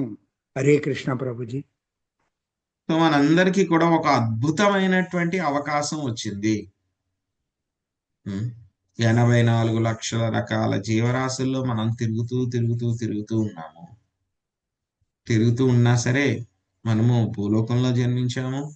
భూలోకంలో కూడా భరతవర్షంలో, భరతఖండంలో జన్మించాము. జన్మించడమే కాకుండా మనకి మానవ శరీరం వచ్చింది. మానవ శరీరం రావడమే కాకుండా మనకి ఏమైంది? గురువు కృష్ణుడు ఇద్దరి యొక్క కరుణ వలన మనకి యొక్క భక్తి యోగము అనేటువంటి ఒక దివ్యమైనటువంటి ఒక విషయం మనందరికీ కూడా తెలిసింది. ఇంతగా మనకి ఇంత అడ్వాంటేజెస్, ఇన్ని ఫెసిలిటీస్ అన్ని కూడా ప్రభుపాద్ గారు మనకి అరేంజ్ చేశారు. ప్రభుపాద్ గారు ఏమి ఇవ్వలేదు చెప్పండి? మనకి భక్తి ఇచ్చారు, దుర్వ్యసనాలను వదిలిపెట్టడానికి కావలసినటువంటి శక్తి ఇచ్చారు, జపం చేయడానికి శక్తి ఇచ్చారు, జపం చేయడానికి దీక్ష ఇచ్చారు, వైష్ణవ సమాజంతో కలిపారు, స్వామి యొక్క అర్చా విగ్రహమూర్తి ఒక దర్శనం కలిగేలా చేశారు. అర్చా విగ్రహానికి సేవ చేసే అదృష్టం కలిగించారు. ఇంకా అన్నిటికంటే ముఖ్యమైనది భగవద్గీత, శ్రీమద్ భాగవతం, చైతన్య చరితామృత, ఇటువంటి దివ్యమైనటువంటి గ్రంథాలన్నీ కూడా మనకి ఇచ్చారు. ఇంకేమి ఇచ్చారు? భక్తుల సాంగత్యం ఇచ్చారు మనకి. ఎన్ని ఇచ్చినా సరే మనం వీటిని ఉపయోగించుకోకుండా ఈ యొక్క జన్మలోనే మనము యొక్క బ్యాక్ టు గాడ్ హెడ్ వెళ్ళడానికి ప్రయత్నించకుండా ఇంకా మనం ఆలోచిస్తూ ఉన్నాము. ఇంకా భక్తి చేద్దామా వద్దా, తర్వాత చేద్దామా వద్దా, నేను 8 మాలలు చేస్తున్నాను, 16 చేయగలనా లేదా, లేకపోతే 4 మాలల్లో ఉన్నాను, నేను 8కి పెంచుదామా లేదా, లేకపోతే 16 చేస్తూ ఉన్నాను, నేను ఇంకా ఆలోచిస్తున్నాను, నేను ఇంకా దీక్ష తీసుకుందామా లేదా, ప్రభుపాదాశ్రయ తీసుకుందామా లేదా, దీక్ష తీసుకుంటున్నా సరే ఇంకా నేను ముందుకు వెళ్దామా లేదా, ఇంకా చేద్దామా లేదా, తర్వాత చేద్దామా, ఇంకా ఆలోచిద్దామా, చూద్దామా అని ఆలోచిస్తూ ఉంటే కనుక మనకి అంతకంటే కూడా దురదృష్టవంతులు ఎవరూ లేరు. ఇది ఎవరు చెప్తున్నారు? నేను చెప్పట్లేదు, ఇక్కడ దేవతా స్త్రీలు చెప్తున్నారు. సో ఇటువంటి మానవ జన్మను పొందిన తర్వాత కూడా ఇంకా మనము వీటిల్లో నియుక్తులు అవుతూ ఉంటే కనుక ఉగ్రకర్మ అంటే కనుక వీళ్ళు చేస్తూ ఉంటారు. కొంతమంది పెద్ద పెద్ద ఫ్యాక్టరీస్ పెట్టడము, పెద్ద పెద్ద నగరాలు నిర్మించడము, శాస్త్ర పరిశోధనలు చేయడము. సో అలాగే మనం కూడా వ్యాపారాలు, ఉద్యోగాలు చేస్తూ ఉన్నాం, చాలా ఎక్కువ అన్నమాట. 16 గంటలు 18 గంటలు చేస్తూ ఉండడం, ఇవన్నీ కూడా దేని కేటగిరీలోకి వస్తాయి? ఇవన్నీ కూడా ఉగ్రకర్మ. అటువంటి వాళ్ళ దగ్గరికి ఎవరైనా వెళ్ళి తీసుకోండి, భగవద్గీత తీసుకోండి, భక్తి చేయండి, ఒక మాల జపం చేయండి అని చెప్తే, మేము చాలా బిజీగా ఉన్నామండి, మాకు అస్సలు టైం లేదండి అసలు అని చెప్తూ ఉంటారు. కానీ వాళ్ళు ఏం చేస్తూ ఉంటారు? సినిమాలు చూడడానికి, అదేవిధంగా వేరే చోట్లకి, అందరికి క్లబ్బులకి అవి వెళ్ళడానికి వాళ్ళకి టైం ఉంటుంది, కానీ భక్తి చేయడానికి మాత్రం వాళ్ళకి టైం ఉండట్లేదు. ఎందుకంటే కనుక ఏమవుతుంది, మనం ఏదైనా సరే ఒక విషయం చెయ్యాలి అంటే కనుక అది ముఖ్యమైనది అని అనిపిస్తే కనుక దానికి మనం సమయాన్ని కేటాయిస్తాం. ముఖ్యమైనది కాదు అంటే కనుక మనం దాన్ని చివరికి తోసేస్తాం, చూద్దాంలే అని చెప్పి పోస్ట్ పోన్ చేసేస్తాం. మనం మొట్టమొదటిగా మనకు దొరికినటువంటి యొక్క భక్తిలతా బీజము ఎంత ముఖ్యమైనటువంటిది. ఎన్నో కొన్ని లక్షల సంవత్సరాల తర్వాత, ఎన్నో కొన్ని లక్షల జన్మల తర్వాత మనకి లభించింది. గురుకృష్ణ ప్రసాదేపాయ భక్తిలతా బీజ అని చెప్పి మొట్టమొదట దాని యొక్క వాల్యూ మనం గ్రహించాలి. అప్పుడు మనకు అర్థమవుతుంది దానికి సమయం కేటాయించాలా వద్దా అని చెప్పేసి. ముందుగా మనకి విలువ తెలియకపోతే కనుక ఏం చేస్తాం? పక్కన పడేస్తాం. చిన్నపిల్లవాడు ఉన్నాడు అనుకోండి, మీరు ఒక బంగారం బిస్కెట్ తీసుకొచ్చి ఇచ్చారనుకోండి చిన్నపిల్లవాడికి, వాడు ఏం చేస్తాడు? ముందు ఫస్ట్ దాన్ని తీసుకుని నోట్లో పెట్టుకుంటాడు, కొరుకుతాడు అటు ఇటును. కొరికిన తర్వాత వాడికి గట్టిగా ఉంటుంది, ఏమనిపించదు, అందులోంచి ఏమీ రసం ఏమీ రావట్లేదు, నాలుగుకి ఏం టేస్ట్గా లేదు, ఏదో రంగు బాగుంది కదా అని కాసేపు ఉంచుకున్నాడు, కానీ ఆ తర్వాత ఇంకో వాడికి నచ్చలేదు. ఏం చేస్తాడు? వాడు పాడేస్తాడు దాని పక్కకి. ఎందుకంటే దానికి వాడికి విలువ తెలియదు వాడికి. అదే ఎవరైనా పెద్దవాళ్ళు చూసారంటే, అయ్యో ఇంత బంగారం, ఇంత విలువైంది, దీన్ని వీడు ఇలా పాడేసాడు ఏంటని చెప్పి తీసి వెంటనే లోపల పెట్టుకుంటాడు. అలాగా మనకు కూడా ఈ యొక్క భక్తి యొక్క విలువ తెలియకపోతే, భక్తిలతా బీజం యొక్క విలువ తెలియకపోతే కనుక మనం ఈ భక్తిని సీరియస్ గా తీసుకోము, భక్తిని పాటించము, పక్కన పడేస్తాము. కానీ ఎవరికైతే కనుక యొక్క భక్తిలతా బీజం యొక్క విలువ తెలుస్తుందో వాళ్ళు ఏం చేస్తూ ఉంటారు? వాళ్ళ యొక్క మనస్సుల్లో పెట్టుకుంటారు దాన్ని, ఒక్క క్షణం కూడా వదిలిపెట్టరు. అయ్యో, నాకు 84 లక్షల రకాల శరీరాల్లో తిరుగుతూ ఉన్నాను, తిరిగిన తర్వాత అలాగే ఎన్ని సైకిల్స్ తిరిగానో తెలియదు, నేను ఎన్నోసార్లు సృష్టి ప్రళయం అంతా కూడా అయిపోయినప్పుడు మళ్ళీ నిద్రాణ వ్యవస్థలోకి వెళ్ళిపోయాను, ఈ భౌతిక ప్రపంచంలో ఎప్పటి నుంచి ఉన్నాను అని చెప్పి కౌంటే లేదు. అలాంటిది నాకు దీని నుంచి బయటపడడానికి ఈ రోజు నాకు యొక్క భక్తిలతా బీజము గురువు కృష్ణుడి యొక్క అనుగ్రహం వలన దొరికింది. ఎంతో విలువైనటువంటిది, ఇన్ని సంవత్సరాల తర్వాత నాకు దొరికింది, ఇంత పెద్ద కాలం తర్వాత దొరికింది, అమ్మో అని చెప్పి దాని విలువ తెలుసుకుని మనం ఏం చేయాలి? దాన్ని వదిలిపెట్టకూడదు, చాలా శ్రద్ధగా మనము దానికి పోషణ చేయాలి భక్తి చేస్తూ అన్నమాట. సో ఇక్కడ అదే విషయాన్ని ఇక్కడ చెప్తున్నారు అన్నమాట. ఎవరైతే కనుక ఈ విధంగా పోగొట్టుకుంటారో వాళ్ళని ఏమనుకోవాలి? అటువంటి వాడిని వాడే మోసం చేసుకుంటున్నాడు. ఏమంటారు? ఆత్మఘా అంటే కనుక వాళ్ళ యొక్క ఆత్మను వాడే నాశనం చేసుకుంటూ ఉన్నాడు, ఆత్మద్రోహి ఎవరు పక్క వాళ్ళు ఎవరు వచ్చి వీడిని మోసం చేయట్లేదు, వీడిని వీడే మోసం చేసుకుంటూ ఉన్నాడు. ఈ ఛాన్స్ మిస్ అయిందంటే కనుక ఒక్కసారి మళ్ళీ జంతు ప్రపంచంలో పడిపోతే మళ్ళీ ఎప్పుడు బయటకు వచ్చి మళ్ళీ ఇటువంటి ఛాన్స్ ఎప్పుడు వస్తుంది అని అంటే కనుక ఎన్ని కల్పాల తర్వాత వస్తుందో కూడా మనకి తెలియదు. చెప్తారు కదా, కాళ్ళ దగ్గరికి వచ్చిన బేరం కాశీకి వెళ్ళినా దొరకదు అని చెప్పి చెప్తారు కదా. అలాగా ఇప్పుడు మన చేతుల్లో ఉంది యొక్క అదృష్టము. కాబట్టి చేతిలో ఉన్నదాన్ని పోగొట్టుకుని ఎప్పుడో ఎక్కడో ఏదో దొరుకుతుంది అని చెప్పి వెతుక్కోవడం అనేటువంటిది ఏమిటి? మూర్ఖత్వము. అదే విషయాన్ని ఇక్కడ చెప్తున్నారు, వంచితుడు ఆత్మద్రోహి అని చెప్పి చెప్తూ ఉన్నారు. ఎంత అదృష్టం కలిగినటువంటి మానవ శరీరం వచ్చినప్పుడు మనం దీన్ని పొందకుండా, అత్యుత్తమ అవకాశాన్ని ఉపయోగించకుండా మనం మళ్ళీ కూడా ఇక దేవతల లోకాలకు వెళ్ళాలి, అక్కడ ఇంద్రియ భోగం చెయ్యాలి, అక్కడ మత్తు పదార్థాలు, నందన కానానా గార్డెన్స్ లోకి వెళ్ళాలి, నేను ఎంజాయ్ చేయాలి అని చెప్పి ఆలోచించేటువంటి వాళ్ళందరూ కూడా ఏమిటి? పిచ్చివాళ్ళు వీళ్ళందరూ కూడా. సో కాబట్టి అటువంటి వాళ్ళందరినీ కూడా భగవద్గీత ఏం చెప్పింది? తద్భవత్య తల్ప మేధసాం, వాళ్ళందరికీ కూడా తెలివి తక్కువ వాళ్ళు, అల్ప మేధస, తెలివి తక్కువ అయినటువంటి వాళ్ళందరూ కూడా అన్నమాట. సో ఇంకా ఏం చేస్తూ ఉంటారు? ఇక్కడతో అయిపోలేదు. కొంతమంది జ్ఞానులు ఏం చేస్తూ ఉంటారు? మనోకల్పనలు చేస్తూ ఉంటారు, అదొక ఎంజాయ్మెంట్. యోగులు ఏం చేస్తూ ఉంటారు? చిన్న చిన్న సిద్ధులు సంపాదించడం, ఏదో బరువు అయిపోవడము, ఏదో సృష్టించడము, ఏదో తేలిపోవడము, ఇవన్నీ కూడా ఏంటి? మ్యాజిక్లు చేయడము, ఇవన్నీ కూడా ఏమిటి? చీప్ ట్రిక్స్ ఇవన్నీ కూడా. మాయ ఏం చేస్తుంది? నీకు ఇది వద్దా, ఓకే, ఇంతకంటే మనం ఇది వద్దు అని అన్నాం అనుకోండి, మాయ ఇంకోటి మంచిది ఇస్తుంది అనమాట. అది కూడా వద్దు అంటే కనుక ఇంకా మంచిది ఇస్తుంది అనమాట. అలాగా ఈ యొక్క యోగులందరికీ కూడా ఏమొస్తుంది? మాయ యొక్క మంచి మంచివన్నీ కూడా ఇస్తుంది, యోగ సిద్ధులు అన్ని కూడా ఇస్తుంది. చివరికి వాళ్ళకి అన్ని కూడా నియంత్రించే స్థాయికి తీసుకుని వెళ్తుంది అనమాట. అన్ని వెళ్ళినా సరే కూడా మనం వద్దు అని అంటే కనుక అప్పుడు వదిలిపెట్టేస్తుంది. ఓ వీడికి ఏం వద్దు, భగవంతుడే కావాలి అని చెప్పి మాయ టెస్ట్ పెట్టి అప్పుడు వదిలిపెట్టేస్తూ ఉందన్నమాట. సో కాబట్టి ఈ యొక్క రకరకాలైనటువంటి ఎంజాయ్మెంట్స్ అన్నమాట, ఇవన్నీ కూడా వస్తూ ఉంటాయి. కానీ ఏంటంటే కనుక హై లెవెల్ ఎంజాయ్మెంట్ అయినా లో లెవెల్ ఎంజాయ్మెంట్ అయినా సరే అవన్నీ కూడా ఇంద్రియ భోగాల కిందకే వస్తాయి అన్నమాట. కానీ ఇక్కడ వీళ్ళు చెప్తూ ఉన్నారు ఏంటి? ఎప్పుడైతే కనుక భగవత్ సేవా అవకాశంలో భక్తులు ఎప్పుడు కూడా సంతృప్తితో ఉంటారు, వాళ్ళకి ఇటువంటి ఇంద్రియ భోగాలు అవసరం లేదు.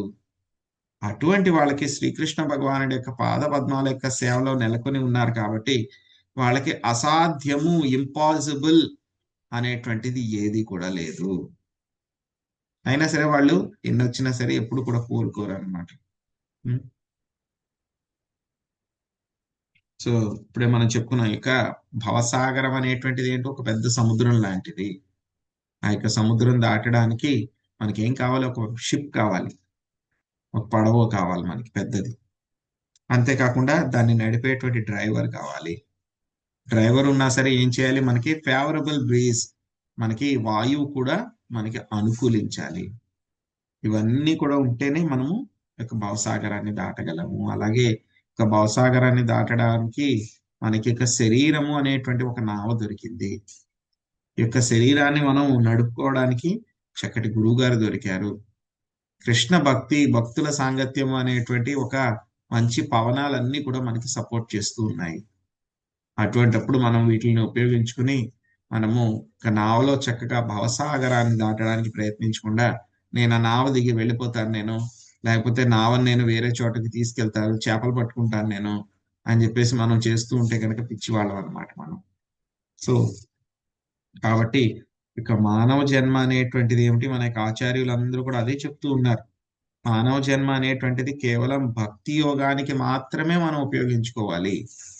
కానీ ఏంటంటే మనము ప్రస్తుతం ఈ గృహస్థాశ్రమంలో ఉన్నాం కాబట్టి రకరకాల బాధ్యతలు నిర్వర్తించాలి. కానీ బట్ అల్టిమేట్ గా మన యొక్క టార్గెట్ ఎక్కడ ఉండాలి? మన యొక్క మనసంతా కూడా ఎక్కడ ఉండాలి? ఆ యొక్క భగవద్ధామానికి ఎలా వెళ్ళాలా, ఏం చేయాలా అని చెప్పి ఎప్పుడు కూడా మనం ఆలోచిస్తూ ఉండాలి. ఆ విధంగా కర్మలన్నీ కూడా చేస్తూ ఉండాలన్నమాట. సో ఈ విధంగా దేవతా స్త్రీలందరూ కూడా అర్చీదేవికి పొందినటువంటి ఆ యొక్క గొప్ప పరమగతిని వాళ్ళందరూ కూడా గ్లోరిఫై చేస్తూ ఉన్నారనమాట. సో ఆ తర్వాత ఇంకా మైత్రేయ ముని ఇప్పుడు మనకి చెప్తూ ఉన్నారు. ఇంకా ఏం చెప్తున్నారో చూద్దాం. లావణ్య మాతాజీ 29-30 శ్లోకాల అనువాదం చదవండి. మైత్రేయ ముని పలికెను. విదురా, స్వర్గవాసుల పత్నులు తమలో తాము ఆ రీతి చర్చించుకొనుచుండగా మహారాణియగు అర్చి ఆత్మవేత్తలలో శ్రేష్ఠుడగు పృథువు పొందిన లోకమును చేరెను. మైత్రేయుడు పలికెను. భాగవతోత్తముడగు పృథు మహారాజు మహాశక్తిశాలి. అతని చరితము ఉదారమైనది, దివ్యమైనది, ఘనమైనది. దానిని సాధ్యమైనంతగా నేను వివరించి తిని.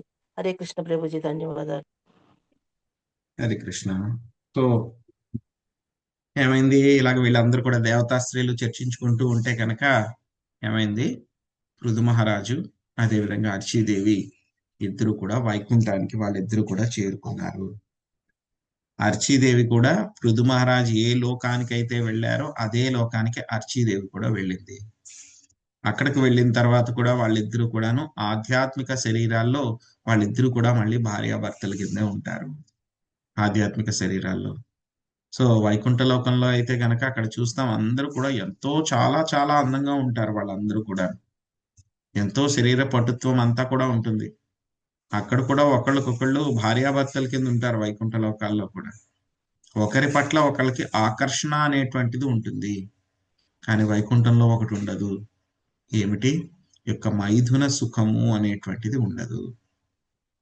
ఆ మైథున సుఖం అనేటువంటిది ఎక్కడ ఉంటుంది? యొక్క భౌతిక ప్రపంచంలోనే ఉంటుంది. అదేమిటి మైథున సుఖం అనేటువంటిది ఏమిటి? సంకెళ్ళ లాంటివి అనమాట. జైల్లో ఖైదీలకు వేసినట్టు ఆ మైథున సుఖం అనేటువంటిది సంకెళ్ళు అనమాట. వైకుంఠ లోకంలో అటువంటివి ఉండదు. మైథున సుఖం అనేటువంటిది ఏమిటి? తుచ్చమైనటువంటిది అన్నమాట.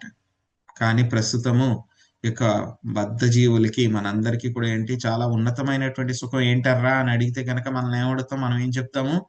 మైథున సుఖము అని చెప్పి మనం చెప్తూ ఉంటాం. దానికి మించింది లేదు అని చెప్పి మనం చెప్తూ ఉంటాం. కానీ ఏంటంటే కనుక ఈ యొక్క మైథున సుఖం అనేటువంటిది వైకుంఠ లోకంలో ఉండదు. అంటే వైకుంఠ లోకంలో అన్నెసెసరీ థింగ్స్, అనవసరమైనటువంటివి, చెత్త ఏమీ ఉండవు అన్నమాట అక్కడ. సో అక్కడ అన్ని కూడా ఉన్నా సరే వాళ్ళు ఎప్పుడు ఎలా ఉంటారు? వైకుంఠ లోకంలో ఆ యొక్క కృష్ణ భక్తి భావనలోనే పూర్తిగా ఉంటారు. వాళ్ళందరూ కూడా ఉండి ఏం చేస్తూ ఉంటారు? భగవంతుడి యొక్క మహిమల్ని వాళ్ళు కీర్తిస్తూ ఉంటారు. వాళ్ళు మైథున సుఖానికి వాళ్ళు ఏ మాత్రం కూడా వాళ్ళు ఇష్టపడరు అన్నమాట. సో అదేవిధంగా ప్రభుపాద్ గారు ఏం చెప్తూ ఉన్నారంటే కనుక మనం కూడా భార్యాభర్తలు ఇద్దరూ కూడాను భక్తి చేస్తూ వాళ్ళ యొక్క ఇంట్లో శ్రీ విగ్రహాన్ని వాళ్ళు ఆరాధిస్తూ ఉంటే కనుక, ఆ విగ్రహానికి వాళ్ళు సేవలు చేస్తూ ఉంటే కనుక యొక్క మైథున సుఖాన్ని వదిలిపెట్టి కేవలము ఆ యొక్క కృష్ణుణ్ణే మన యొక్క జీవితంలో మన యొక్క ఇంట్లో కూడా మధ్యలో పెట్టుకుని ఉంటే కనుక ఏమవుతుంది? మనకు కూడా ఈ యొక్క మైథున సుఖం పట్ల ఆకర్షణ అనేటువంటిది తగ్గిపోతుంది. సో మెల్లమెల్లగా ఏమవుతుంది? మన యొక్క మైథున సుఖం అనేటువంటి దాన్ని వదిలిపెట్టి మనం ఆయన యొక్క సేవలోనే పూర్తిగా నియుక్తం అయితే కనుక ఏమైపోతుందంట? కొన్నాళ్ళకి మన ఇల్లే వైకుంఠం అయిపోతుందంట. ఆ విధంగా చేస్తూ ఉంటే కనుక ఏమైపోతుంది? ఇల్లే వైకుంఠం అయిపోతుంది. ఇది నేను చెప్పట్లే, ప్రభుపాద్ గారు చెప్పారు యొక్క భాష్యంలో. అది కూడా ఆయన ఎవరు చెప్తున్నారు? భక్తి వినోద్ ఠాకూర్ గారు చెప్పారు అని చెప్పి చెప్తున్నారు ప్రభుపాద్ గారు. సో కాబట్టి మనం భక్తి చేస్తుంటే మనకి యాక్చువల్గా చెప్తే కనుక ఇక భౌతిక ప్రపంచం అనేటువంటిది లేనే లేదు. ఎక్కడైతే కనుక ఏమిటి భౌతిక ప్రపంచానికి ఆధ్యాత్మిక ప్రపంచానికి తేడా ఏమిటి?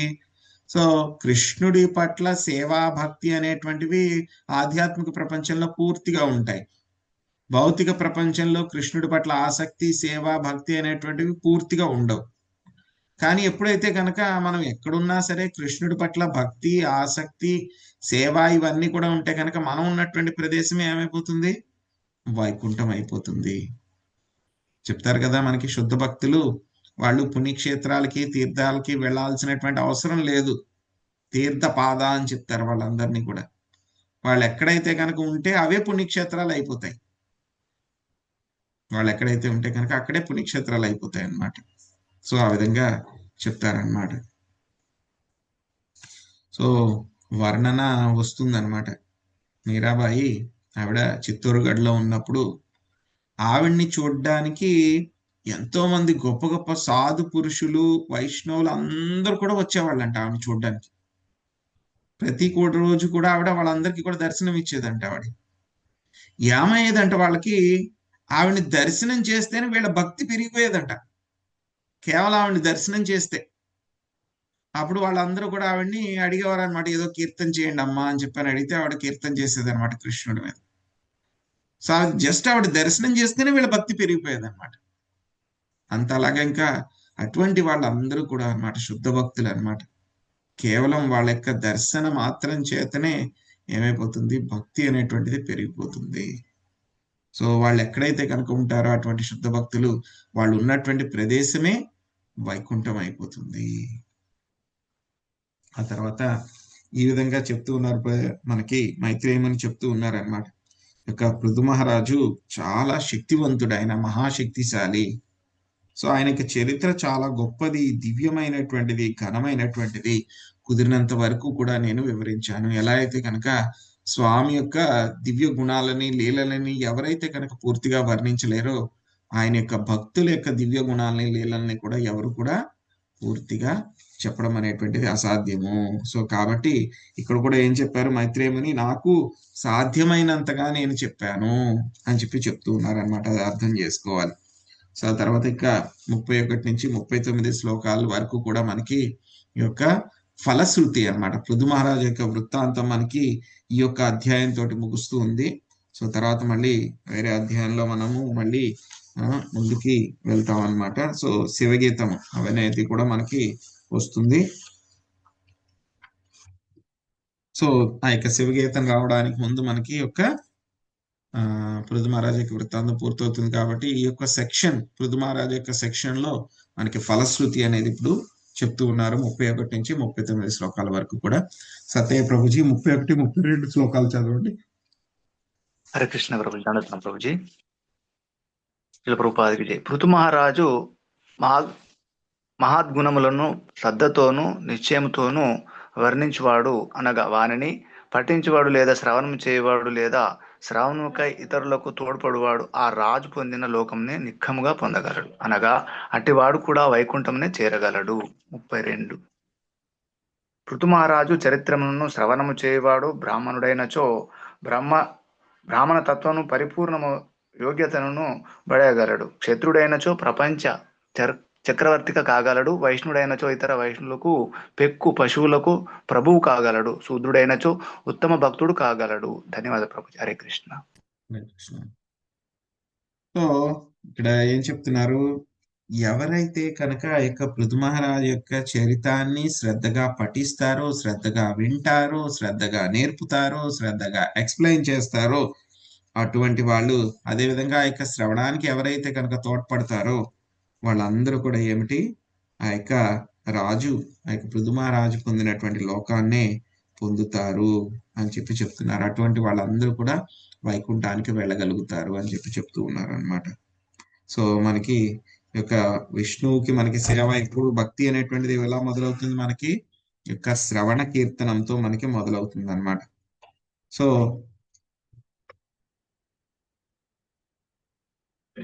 మనకి వర్ణన వస్తుంది, ఈ యొక్క విష్ణు ఆరాధన అనేటువంటిది చాలా ఉత్తమము అనేటువంటిది చెప్పబడుతుంది. ఇంకా విష్ణు ఆరాధన కంటే కూడా ఆ యొక్క వైష్ణవుల యొక్క ఆరాధన సేవ అనేటువంటిది ఇంకా చాలా ఉత్తమమైనటువంటిది అనమాట. సో ఇది మనకి ఎవరు చెప్తారు, స్వయంగా శివుడు పార్వతీదేవితో చెప్తారనమాట. ఆరాధనానాం సర్వేషాం విష్ణు ఆరాధనం పరం. విష్ణు ఆరాధన అనేటువంటిది అన్ని ఆరాధనలో కూడా ఉత్తమమైనటువంటిది. దానికంటే కూడా ఉత్తమమైనటువంటిది ఏమిటి, ఆ యొక్క విష్ణువు యొక్క భక్తులు, సేవకులు ఎవరైతే ఉన్నారో వాళ్ళ యొక్క ఆరాధన ఇంకా ముఖ్యమైనటువంటిది అనమాట. చైతన్య మహాప్రభు ఆయన లీల చేస్తూ ఉన్నప్పుడు ఆయనకి ఈ విషయం తెలుసు ఆయనకి. సో చైతన్య మహాప్రభు లీలకు వెళ్లే ముందు మనం ఇంకొక విషయం చర్చించుకుందాం.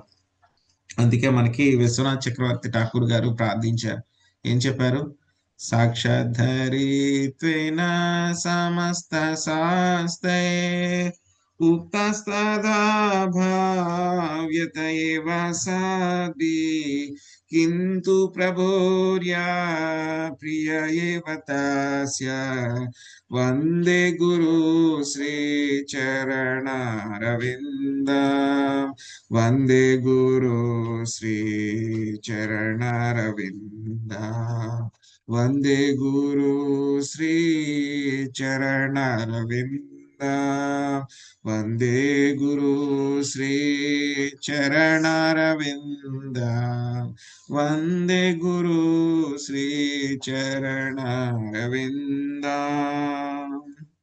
ఏం చెప్తున్నారు? గురువు ఎవరంట? ఆయన శ్రీకృష్ణ భగవానుడికి చాలా అంతరంగ సేవకుడు ఆయన. కాబట్టి గురువును మనం ఎలా గౌరవించాలి?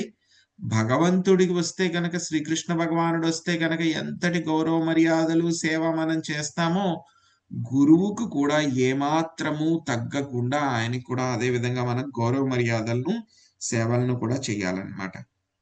సో ఇది అదే చెప్తున్నారు. ఆ యొక్క శ్రీహరి యొక్క ఎవరు ఆయన ప్రామాణిక ప్రతినిధి అయినటువంటి గురువుకి నేను వందనాలను అర్పిస్తున్నాను అని చెప్పేసి మనకి చెప్పడం జరిగిందనమాట.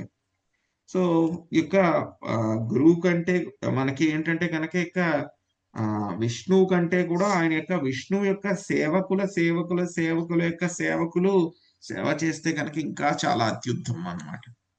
అందుకే చైతన్య మహాప్రభు ఆయన ఏం చేసేవారు అంటే కనుక, ఆయన ఇంకా అప్పటికి సన్యాసం తీసుకోలేదు. అప్పుడు ఆయన ఏం చేశారంట, గోపికల యొక్క నామాన్ని తీసుకుంటూ ఉన్నారనమాట. గోపికలందరూ కూడా ఏంటి, శ్రీకృష్ణ భగవానుడి యొక్క హైయెస్ట్ క్లాస్ అన్నమాట, అత్యుత్తమమైనటువంటి భక్తురాలు వాళ్ళందరూ కూడా. సో చైతన్య మహాప్రభు ఏం చేశారు, వాళ్ళందరికీ పేర్లు కూడా చెప్పిస్తూ ఉన్నారనమాట. అక్కడ ఉన్నటువంటి కొంతమంది విద్యార్థులు ఏమన్నారు అని అంటే కనుక, ఎందుకు గోపికల పేర్లు చెప్పిస్తారు, మీరు కృష్ణనామం తీసుకోవచ్చు కదా అని చెప్పేసి చైతన్య మహాప్రభుకి సలహాలు ఇచ్చారనమాట. అలా చేయమని చెప్పారు. అప్పుడు చైతన్య మహాప్రభు అందరూ కూడా వాళ్ళందరి మీద కూడా మండిపడ్డారు అనమాట. సో ఆ యొక్క వివాదం ఎలా అయిందంటే కనుక చాలా పెద్దది అయిపోయింది అనమాట. సో ఎవరు కూడా తీసుకోవట్లేదు సీరియస్ గా అని చెప్పేసి అప్పుడు చైతన్య మహాప్రభు, నన్ను ఎవరు సీరియస్ గా తీసుకోవట్లేదు, నేను చెప్పిన వినట్లేదు అని చెప్పేసి, కనీసము నేను సన్యాసం తీసుకుంటే కనుక నాకు కనీసం సన్యాసికి ఇవ్వాల్సినటువంటి గౌరవ మర్యాదలను ఇస్తారు కాబట్టి, నేను చెప్పే విషయాలను స్వీకరిస్తారు కాబట్టి అని చెప్పి ఆలోచించి చైతన్య మహాప్రభు ఏం చేశారు, సన్యాసం తీసుకోవడం జరిగింది అనమాట. సో కాబట్టి ఇక్కడ చైతన్య మహాప్రభు చెప్పింది ఏంటి, ఇక్కడ గోపికలు లేదా భగవద్భక్తుల యొక్క అర్చనము భగవంతుని నేరుగా పూజించుటతోటి సమానమైనటువంటిది.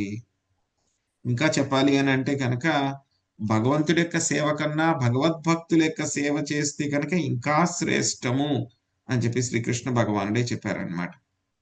సో కాబట్టి మనము అందుకే చైతన్య మహాప్రభు చెప్పారు కదా, గోపీ భర్తు పద కమలయోర్ దాస దాసాను దాస.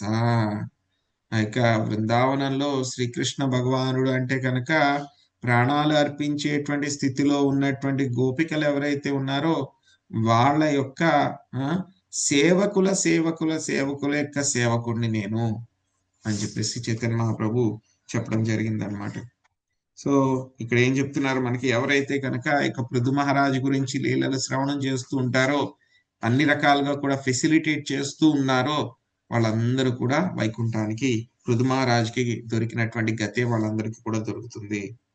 ఇంకా ఏం చెప్తున్నారు మనకి, ఇంకా మామూలు విషయాలు, ఎవరైతే కనుక పృథు మహారాజు యొక్క చరిత్రని ఎవరైతే కనుక శ్రవణం చేస్తారో, బ్రాహ్మణులు అయితే కనుక వాళ్ళకి బ్రాహ్మణత్వంలో పరిపూర్ణత వస్తుంది. క్షత్రియుడైతే కనుక చక్రవర్తి అవుతాడు. వైశ్యుడైతే కనుక ఇతర వైశ్యులకి పశువులకి కూడా ప్రభువు అవుతాడు.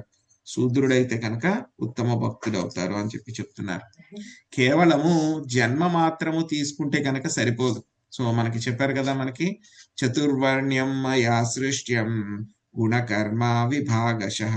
స్వామి చెప్పారు మనకి ఏంటి, చతుర్వర్ణాలు నేనే విభజించాను. అవి ఎలాగా, గుణము కర్మల ద్వారా అవన్నీ కూడా విభజించబడినవి, అంతేగాని జన్మ ద్వారా కాదు. జన్మ విభాగశః అని చెప్పి చెప్పలేదు అక్కడ, గుణకర్మ విభాగశః అని చెప్పారు. సో మనం ఏదో ఒక దాంట్లో ఉన్నాం మనం, కానీ దాంట్లో మనకి బ్రాహ్మణుల కింద ఉన్నాం, మనకి బ్రాహ్మణత్వం ఇంకా పరిపూర్ణత రాలేదు. క్షత్రియుల కింద ఉన్నాం, మనకి ఇంకా అందులో కూడా పరిపూర్ణత్వం రాలేదు. అంటే పెర్ఫెక్షన్ అన్నమాట పరిపూర్ణత అంటే కనుక. అవి ఇంకా రాలేదు అని అంటే కనుక మనము యొక్క పృథు మహారాజు యొక్క చరిత్రను వింటే కనుక ఆ యొక్క పెర్ఫెక్షన్ అనేటువంటిది వస్తుంది. సో నంద మహారాజుకి ఆయన దగ్గర ఆవులు, ఆయన వైశ్యుడు కదా, ఆయన ఆవులు అంటే ఏంటి, కృషి గోరక్షం వాణిజ్యం ఇవన్నీ కూడా వైశ్యులు. సో కాబట్టి నంద మహారాజు దగ్గర ఎంత సంపద ఉండేది అంటే కనుక మొత్తము 9 లక్షల ఆవులు ఉండేటువంటి అనమాట నంద మహారాజు దగ్గర. కౌంట్ చేయగలరా ఆయన? ఎవరైనా 9 లక్షలు రోజు ఉన్నాయా లేదా అని లెక్కేసుకోవడానికి మనకి సమయం అయిపోతుంది. ఆయన దగ్గర 9 లక్షల ఆవులు ఉండేటువంటి. సో అలాగా ఒక కుటుంబంలో జన్మ తీసుకోవడమే ముఖ్యం కాదు. ఆ యొక్క బ్రాహ్మణ కుటుంబం కానీ వైష్ణవ ఈ యొక్క క్షత్రియ కుటుంబంలో కానీ. సో ఆ క్వాలిటీస్ లో మనకి ఏముండాలి? పెర్ఫెక్షన్ రావాలి. ఆ పెర్ఫెక్షన్ రావాలి, పరిపూర్ణత రావాలి అంటే కనుక ఏం చేయాలి? పృథు మహారాజ్ యొక్క చరిత్రని శ్రవణం చేయాలి. జనని మాతాజీ 33-34 శ్లోకాల అనువాదం చదవండి. హరే కృష్ణ ప్రభుజీ. ఈ పృథు మహారాజు చరిత్రమును శ్రద్ధతో వినినచో నిస్సంతువైన పురుషుడు గాని స్త్రీ గాని పెక్కు సంతానమును పొందును. ధనహీనుడైన వాడు గొప్ప ధనవంతుడు కాగలడు. ఈ 34వ శ్లోకము బాగుంది. ఈ చరిత్రమును ముమ్మారు వినుట వలన సంఘములో గుర్తింపు లేని వాడు కూడా మిగుల యశోవంతుడు కాగలడు. మూర్ఖుడు సైతము గొప్ప పండితుడు కాగలడు. అనగా పరమ మంగళమైన పృథు మహారాజు చరితమును వినుట వలన సమస్త అమంగళము తొలగిపోగలదు. హరే కృష్ణ ప్రభుజీ, ధన్యవాదాలు. సో ఎవరైతే కనుక పృథు మహారాజ్ యొక్క చరిత్రని చాలా శ్రద్ధగా వింటారో, ఎవరైతే సంతానం లేనటువంటి పురుషులు స్త్రీలు ఉంటారో వాళ్ళకి చాలా మంది సంతానం కలుగుతారు. ధనహీనుడైనటువంటి వాడికి ధనం కలుగుతుంది. ఇక్కడ ఇంకా బ్యూటీ ఏంటంటే కనుక సంతానం కలిగి ఉండడమే కాదు, ఆ కలిగేటువంటి సంతానం కూడా చాలా చాలా ఉన్నతమైనటువంటి క్వాలిటీ అన్నమాట. మంచి సంతానం కలుగుతూ ఉంటుంది. మంచి సంతానం కలుగుతూ ఉంటుంది. ఇవన్నీ కూడా ఫలితాలు అన్నమాట మనకి. సో ఎందుకు ఇవన్నీ చెప్తూ ఉన్నారు మనకంటే కనుక, ఇంతకుముందు చెప్పారు కదా శ్రీకృష్ణ భగవానుడు, భక్తి చేస్తూ ఉంటే కనుక మిగతా భౌతికపరమైనటువంటి విషయాలన్నీ కూడా ఆటోమేటిక్ గా వచ్చేస్తూనే ఉంటాయి. ఇప్పుడు మనం ఎందుకు చేస్తున్నాం? శ్రవణం చేస్తున్నాం పృథు మహారాజు గురించి అంటే భక్తి భావంతో చేస్తున్నాం. సో కాబట్టి ఇవన్నీ కూడా బై ప్రొడక్ట్స్ అన్నమాట. ఇవన్నీ కూడా ఆటోమేటిక్ గా మనకి వచ్చేస్తూ ఉంటాయి అన్నమాట. ఇంకా మనకి ఏం చెప్తున్నారు? ఎవరైతే కనుక 3 సార్లు పృథు మహారాజ్ యొక్క చరితాన్ని వింటారో, శ్రవణం చేస్తారో వాళ్ళందరికీ కూడా సంఘంలో గుర్తింపు లేనటువంటి వాడికి గౌరవం వస్తుంది. సో మూర్ఖుడైనా సరే గొప్ప పండితుడైపోతాడు. సో మన యొక్క జీవితంలో ఉన్నటువంటి అన్ని అమంగళాలు కూడా, ఏవైతే అభద్రతలు ఏవైతే ఉన్నాయో అవన్నీ కూడా మొత్తము తొలగిపోతాయి. అవన్నీ కూడా మనకి తొలగిపోతాయి అని చెప్పి చెప్తున్నారు అన్నమాట.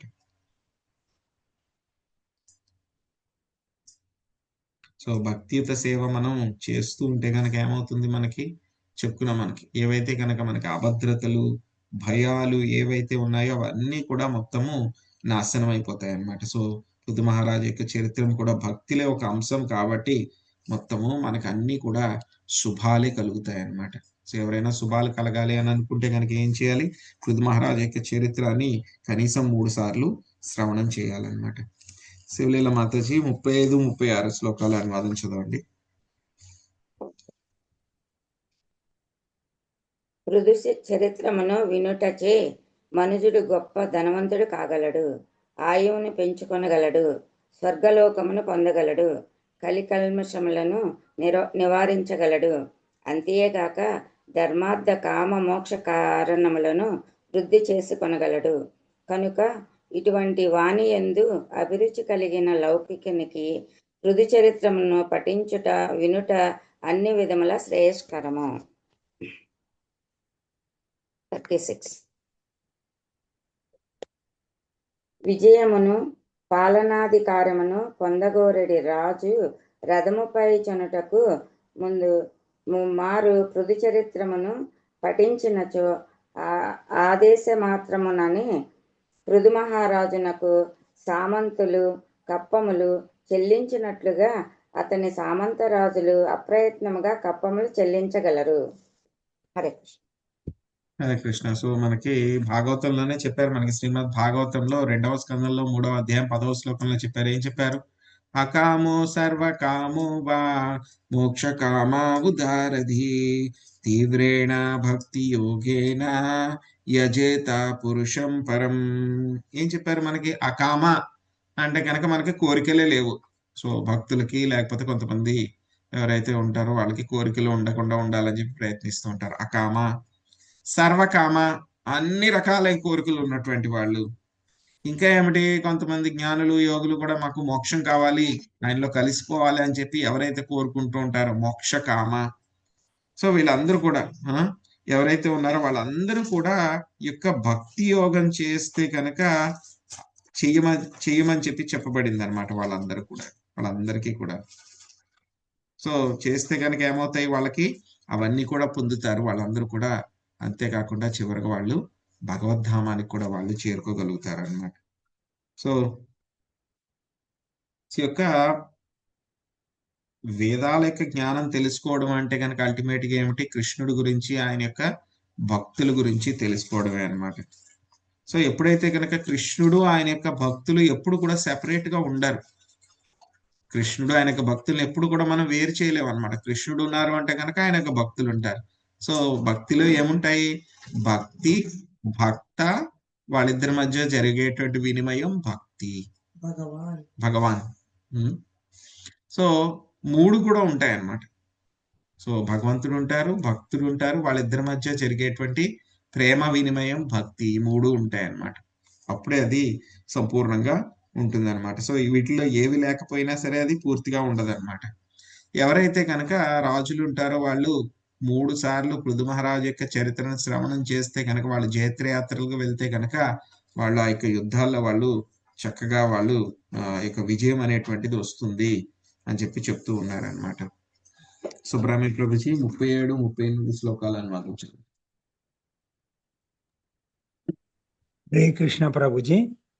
కృష్ణ భక్తి భావనలో పూర్తిగా సంలగ్నమై ఉండి భక్తి యోగపు వివిధ పద్ధతులను ఆచరించడి విశుద్ధ భక్తుడు దివ్య స్థితిలో నెలకొని ఉండును. అయినను అతడు కూడా భక్తియుత సేవను నర్చుచునే పృథు చరిత్రమును తప్పక వినవలెను, పఠింపవలెను, ఇతరులు వినున్నట్లుగా చేయవలెను. 38 మైత్రేయముని పలికెను.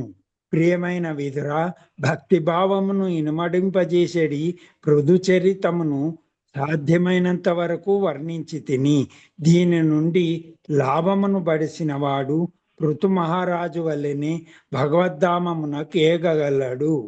హరే కృష్ణ ప్రభుజీ. హరే కృష్ణ. సో ఇవన్నీ కూడా మాకు వద్దండి, ఇలాంటి కిందవన్నీ ఏమొద్దు, మాకు విజయాలు వద్దు, ధనం వద్దు, పిల్లలు వద్దు, ఇవన్నీ కూడా మాకు కోరికలు అన్ని కూడా ఏం అవసరం లేదు అని అన్నా సరే, అటువంటి వాళ్ళకి కూడా ఈ యొక్క పృథు చరితం అనేటువంటిది వినాలి. వాళ్ళు కూడా విశుద్ధ భక్తులు కూడా పృథు చరితం అనేటువంటిది వినాలి. వింటే కనుక ఏమవుతుంది, వాళ్ళు ఇంకా ప్యూరిఫై అవుతారు. వాళ్ళందరూ కూడా దివ్య స్థితిలో నెలకొన్నటువంటి వాళ్ళు కూడా ఏం చేయమంటున్నారు, అటువంటి వాళ్ళకు కూడా వినాలని చెప్తున్నారు, పఠించాలని చెప్తున్నారు, ఇతరులకి వినేలాగా చెప్పాలి అని చెప్పి చెప్తున్నారు.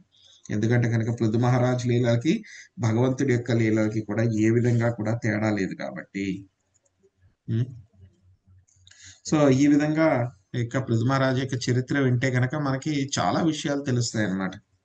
సో ఏ విధంగా మనం ప్రజల్ని పరిపాలించాలి, ఏ విధంగా ప్రజల్ని మనము వాళ్ళని సన్మార్గంలో పెట్టాలి, వాళ్ళని ఏ విధంగా విద్యావంతుల్ని చెయ్యాలి, వాళ్ళకి ఏ విధంగా యొక్క ఆ యజ్ఞాలు ఆచరించాలి, భక్తి ఏ విధంగా చెయ్యాలి అనేటువంటివి అంతా కూడా వాళ్ళకి తెలుస్తూ ఉంటాయి అన్నమాట. ఇవన్నీ కూడా తెలిసినా సరే, ఉన్నత మార్గంలో ఉన్నా సరే, దివ్య స్థితిలో ఉన్నా సరే, వాళ్ళు కూడా వినాలి. ఎందుకంటే కనుక వింటే కనుక వాళ్ళు మిగతా వాళ్ళందరికీ కూడా తన యొక్క అనుచరులు ఎవరైతే ఉంటారో వాళ్ళందరినీ కూడా సరైన దారిలో వాళ్ళు నడిపించగలరు కాబట్టి. సో అది కూడా నేర్చుకోవడం కోసం అని చెప్పేసి మనం పృథు మహారాజు యొక్క చరితాన్ని దివ్య స్థితిలో ఉన్నటువంటి వాళ్ళు కూడా నేర్చుకోవాలి అని చెప్పి చెప్తున్నారు అన్నమాట. సో ఏం చేయాలి మనం, అందుకని మనం కూడా అందరూ కూడా యొక్క పృథు మహారాజు యొక్క చరితం వినడానికి మనం కూడా ఫెసిలిటేట్ చేయాలన్నమాట. మనస వాచ కర్మణ మనకున్నటువంటి శక్తి అనుసారం వాటిని మనం అందరూ కూడా వినడానికి చేపించాలన్నమాట. సో లావణ్య మాతజీ 39 శ్లోకం అనువాదం చదవండి. హరే కృష్ణ ప్రభుజీ. పృథు మహారాజు చరిత్రమును గొప్ప ఆదరంతోనూ భక్తితోనూ నిత్యం పఠించువాడు, కీర్తించువాడు, వర్ణించువాడు భవసింధువును తరింపజేయు నావ వంటి భగవత్ పాద పద్మములు ఎడ అకుంఠితమగు విశ్వాసమును ఆకర్షణను పొందగలడు. హరే కృష్ణ ప్రభుజీ. ధన్యవాదాలు. సో అన్నిటికంటే కూడా చాలా అల్టిమేట్ అయినటువంటి విషయం మనకి ఇక చివరి శ్లోకంలో చెప్పారనమాట. సో మహత్పాదము అని అంటే కనుక ఏమిటి, శ్రీకృష్ణ భగవానుడి యొక్క పాద పద్మాలు అనమాట. సో ఎవరైతే గనక ఈ పృథు మహారాజ్ యొక్క చరిత్రని ఆదరంతో భక్తితో నిత్యం పఠిస్తూ కీర్తిస్తూ వర్ణిస్తూ ఉంటారో వాళ్ళు యొక్క భవసింధువుని చాలా తేలిగ్గా వాళ్ళు దాటగలరు. సో భవసింధువుని చాలా తేలిగ్గా దాటగలరు. అది భగవంతుడి యొక్క పాదాల పట్ల, పాద పద్మాల పట్ల మనకి విశ్వాసము, ఆకర్షణ అవన్నీ కూడా పెరుగుతాయి అని చెప్తూ ఉన్నారనమాట. సో దీంతో మనకి ఈ యొక్క శ్రీమద్ భాగవతంలో 4వ స్కందంలో పృథు మహారాజ్ యొక్క భగవద్గమనం అనేటువంటి అధ్యాయము, పృథు మహారాజ్ యొక్క చరిత్ర వర్ణనము కూడా పూర్తవుతుంది అనమాట. హరే కృష్ణ హరే కృష్ణ కృష్ణ కృష్ణ హరే హరే హరే రామ హరే రామ రామ రామ హరే హరే. హరే హరే హరే హరే కృష్ణ కృష్ణ హరే ప్రభుజీ కృష్ణ ప్రణామములు. కృష్ణ కృష్ణ హరే హరే హరే కృష్ణ ప్రభుజీ. హరే కృష్ణ.